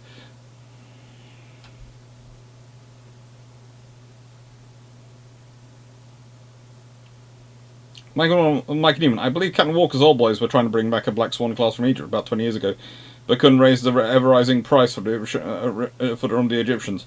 No, it was expensive. The Egyptians kept putting up the price, and they ended up selling it for much less on scrap. Enterprise was certainly a very powerful and fast ship. The number of and the specific chemistry of the reactors she had did give her a lot of power. Now, sorry, if you had a duplication reign, could duplicate 3 ships for the classes for the RN, which ones? If this was in World War II, it would be, in nicest way, Ark Royal would be duplicated, the illustrious class armoured carriers would be duplicated, and I'd probably duplicate the tribal class as well.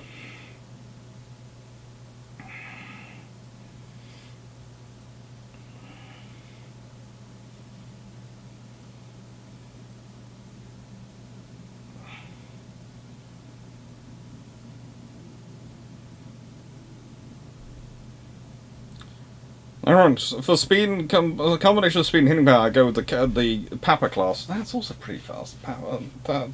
But the Akulas are also titanium hulled. So they're the ones which are evolved Papas, basically, in that sense. Steam boilers, Royal Navy ships, other navies.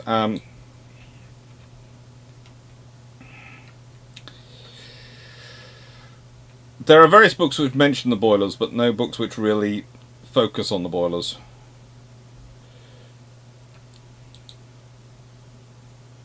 Jack Ray, I don't think airships count as warships for the speed question. They were used in war, though, you are right.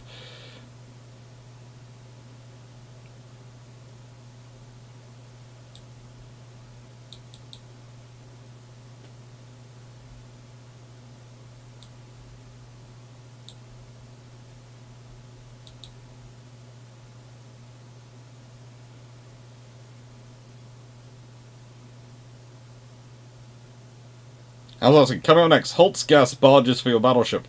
Nimble and easy to tow. Double your range at half the cost. Oh, good lord. Did I ask how many gas turbines you could fit on the Admiral class? Well, I don't know how big the gas turbines would have been. And that's the question. It would have been pretty big. How much space, how much weight they would have taken up is open to debate. But it would possibly... It could allow you to adapt, and so you could get rid of some of the boilers, but you'd also need to change some of the engine systems around.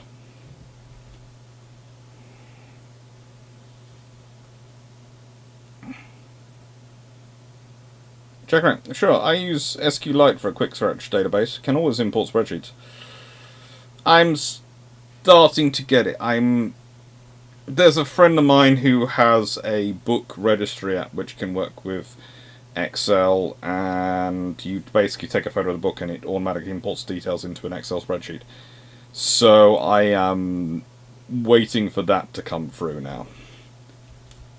They've been working on the app for a while.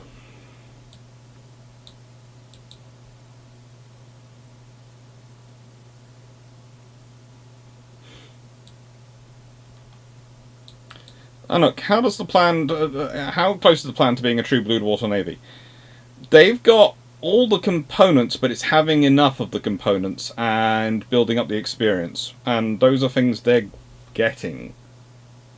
So yes, they've got a capability there. It's not quite there yet, I'd say, but it's not far off.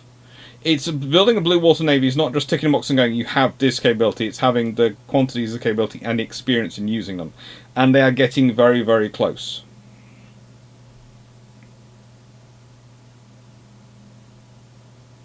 Astro, you should try to be a model railway geek plus military history with an addiction to books as well. Very expensive. History Vanguard, if you go back to my original videos, you will see going around one of my N-gauge railways. Okay? This entire back of me, which is being used as my storage shelf, which is always a bit of a tip, because it is technically a storage shelf at the moment, because once I finish the construction work in here and in the garden and sorting out the things in the garden, it's being turned into a model railway. So that's why this is always a bit disorganised, because it's basically where I chuck stuff at the moment, because everywhere else has a purpose. This doesn't yet have its purpose. So, yeah, I know all about those expenses. Plus, I add in Warhammer as well.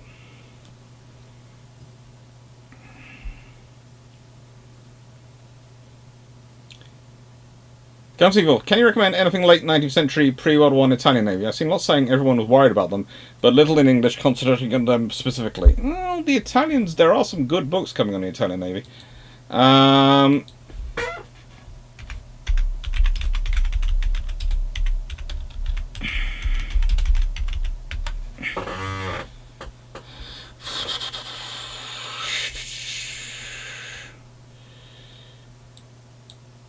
Oof. Oh, good lord, that's expensive. The Cast Series 1 is £110 in hardcover.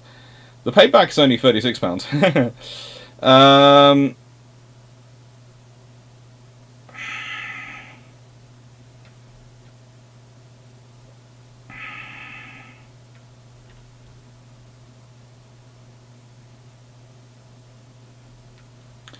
I do love the Cast series. They always have these great entitled books, and then you read them and you go, oh my god.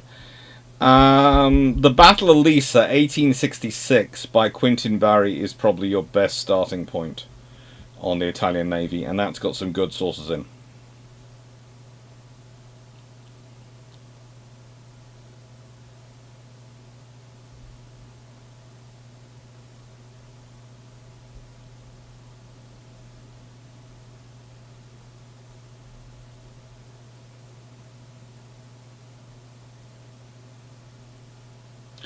Almost, or a hydrofoil missile class like the Pegasus class. Those are going to be fast. But they're not going to be fast in all weathers, not like the carrier. The carrier can be fast in pretty much any sea. Arada, you've done German Navy under Tarkin. Would you consider an Allied Navy under Akbar? I would consider it. I would consider it.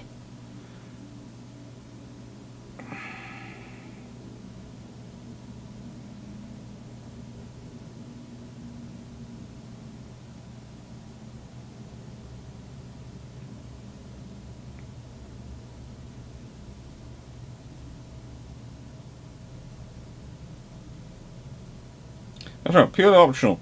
Can you recall the poodles, if and when? Yes, all I can offer is my gratitude. The poodle turns up in quite a lot of videos. I can't really think of which ones he doesn't turn up in.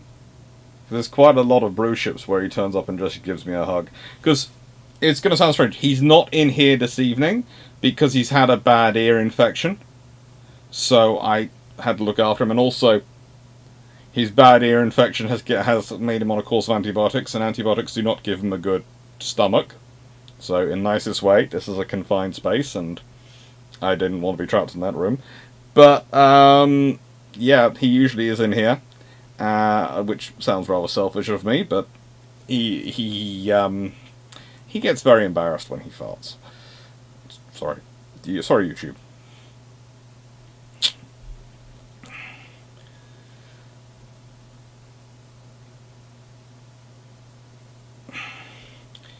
But he's a good boy, and usually he sits in here, and sometimes he jumps up on my lap.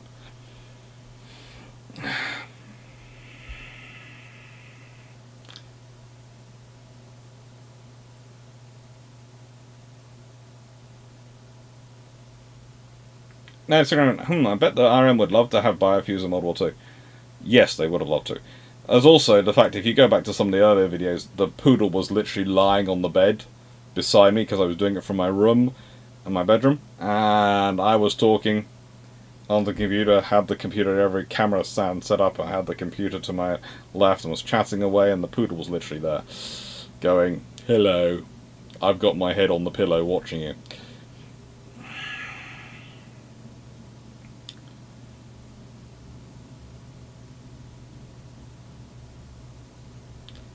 Comments, re-biomethane turbines. What effect would it have done on British food self-sufficiency? A ton of butterflies.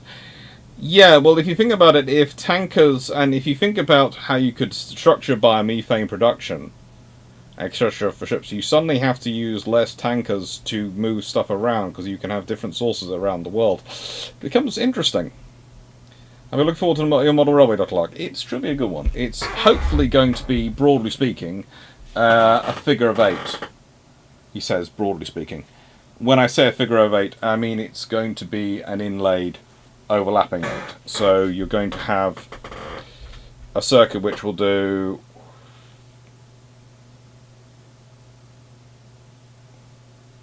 sort of that. So it looked like it's 4 lines across, but it'll actually be 2 lines going around twice. N gauge, because I've got the big HO gauge in the garage. Everyone saying good night. Probably sensible. It is. Oh, good lord! It's 10:30. Yes, probably is sensible. Thank you very much, everyone. Thank you, Skipper. Night, night, everyone. Thank you very much for watching. Hope you enjoyed. Thank you for the super chats. Thank you for the memberships. Thank you for all the support.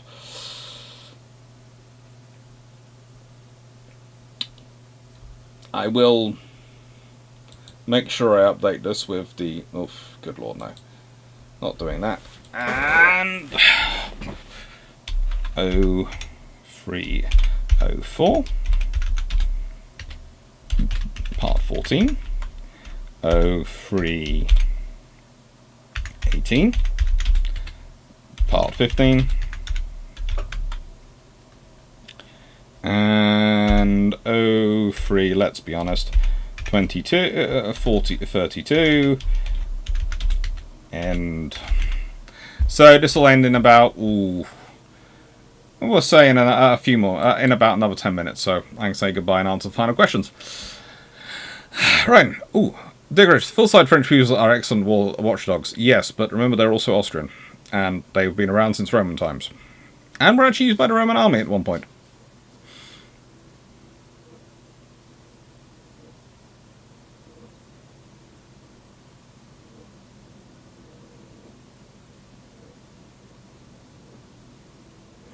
Steve Clarke, more a chief magistrate morale officer than a research assistant.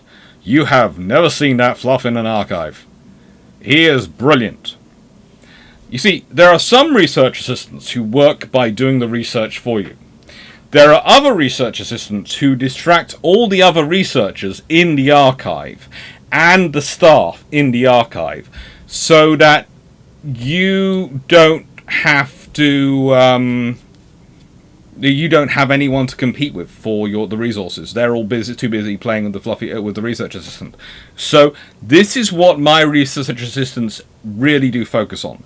They may not have the pause for the in-depth paperwork skills, but they have the tales and the emotional eyes necessary to distract everyone else in the room within a 500-meter radius, to the point at which they're also busy paying them attention. They are not competing with me for getting to the archive of resources. As said, we all play to our strengths. Thank you, Nordic Wolf. Thank you, Night Heron Productions. Thank you, Richards. Thank you, Razorback. Thank you, Anouk. Thank you, John Shea.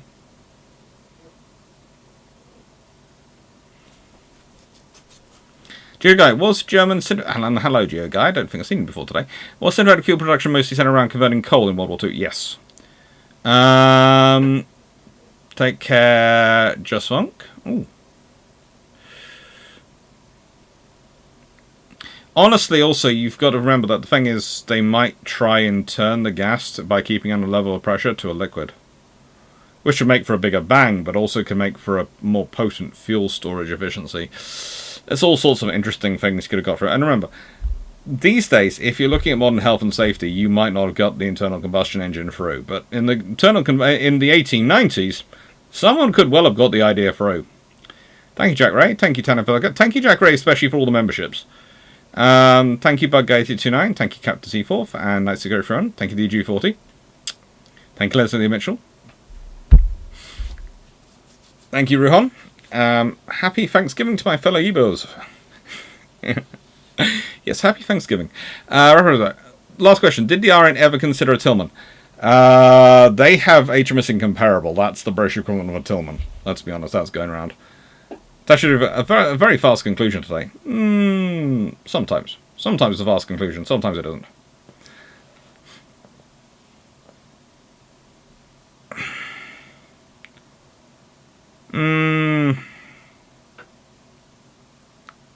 Dr. Mark, how integral were barbettes to the structure of the ships they're in? Depends on the design. Some designs tried to make them almost an extra, but they always have to be tied in to an extent to the structure. And at a certain point in some classes, they become part of the... well, how do I put this? They become part of the structure used to break off the ship, so that they are part of the vision of the hull itself. They're part of...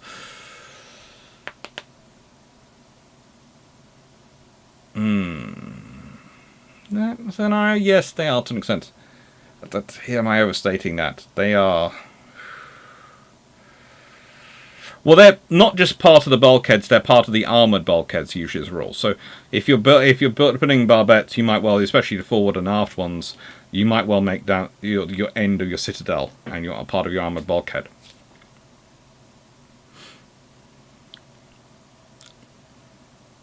Thank you, Dashu Rochelle. Thanks for a great chat to you, Fun and Factual. I'm glad that's Fun and Factual. Nice one. If the RN got a battlecruiser with an unlimited range, how much fear does the world get? Depends when it comes into existence. If it comes into existence in the mid 1900s, i.e. 1905, 6, that's going to cause a lot of people to panic. The interesting thing for people is you always have to remember is the British battlecruisers don't really scare Germany, because Germany doesn't really have international trade once the British are blockading them.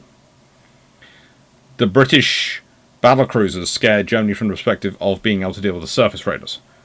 And that's what British battlecruisers are for. And really, if the British have been sensible, there are definitely classes of battlecruisers which the British should have left out hunting Germans and out hunting and going around the world doing things like maybe operating off Tsingtao and doing support in the Mediterranean against the Ottomans and those sort of things, rather than sending battleships and rather than sending some of their armoured cruisers.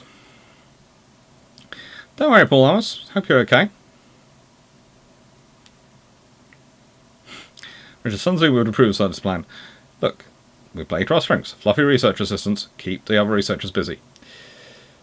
Take care, Anuk. Thank you, Colin Cameron. Thank you, Michael Cooch.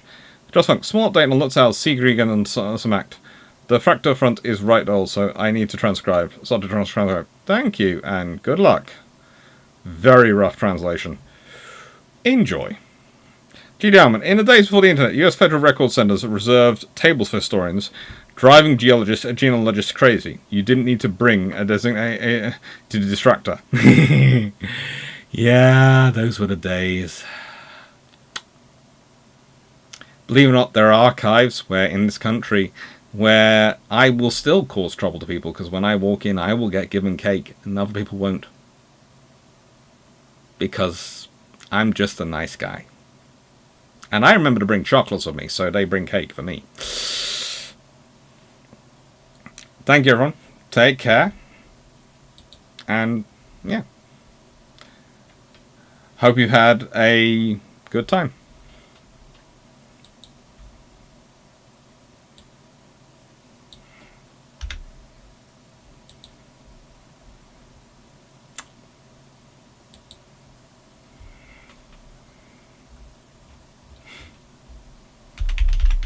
Thank you to my admins. You did brilliantly well all tonight, and I hope you are supported in future by Nightbot, which seems to be friendly. And thank you, Mike Newman. Thank you, everyone, for your help, and I hope you enjoyed. Take care. Oh, and again, because I'm finishing these videos and I'm saying this, if you are subscribed to the channel, thank you very much. If you can share and like and all those things, that's great, because as I've said in several videos recently, and I'm going to say in this one, there is a bet going on. And I've been promised this year, if my mum wins, the bets will be over, and I won't have to deal with them anymore. In which case, life will be good, and there will no longer be a bet riding between my mother and her twin sister, my darling aunt, who are very nice people. Please note, again, I always say this, it's family betting, it's done in a very friendly manner, but it's family betting, so, you know, there is emotional consequences of losing versus winning, rather than real consequences, and those... It's family. Okay, it's family. It's fine. It's all done in good humour, but it's also... Yeah, it's family. And, yeah, my mum would really like not to lose again this year. So, 10,000... If I get to 10,000 subscribers by Christmas Eve at midnight, i.e. before it becomes Christmas Day, my mum wins. So, thank you very much for your support. Thank you, everyone. Thank you, Mikey Newman, Dick Richards, Paul Amos, Mikey and Stephen Clarke. Thank you. Take care. Bye.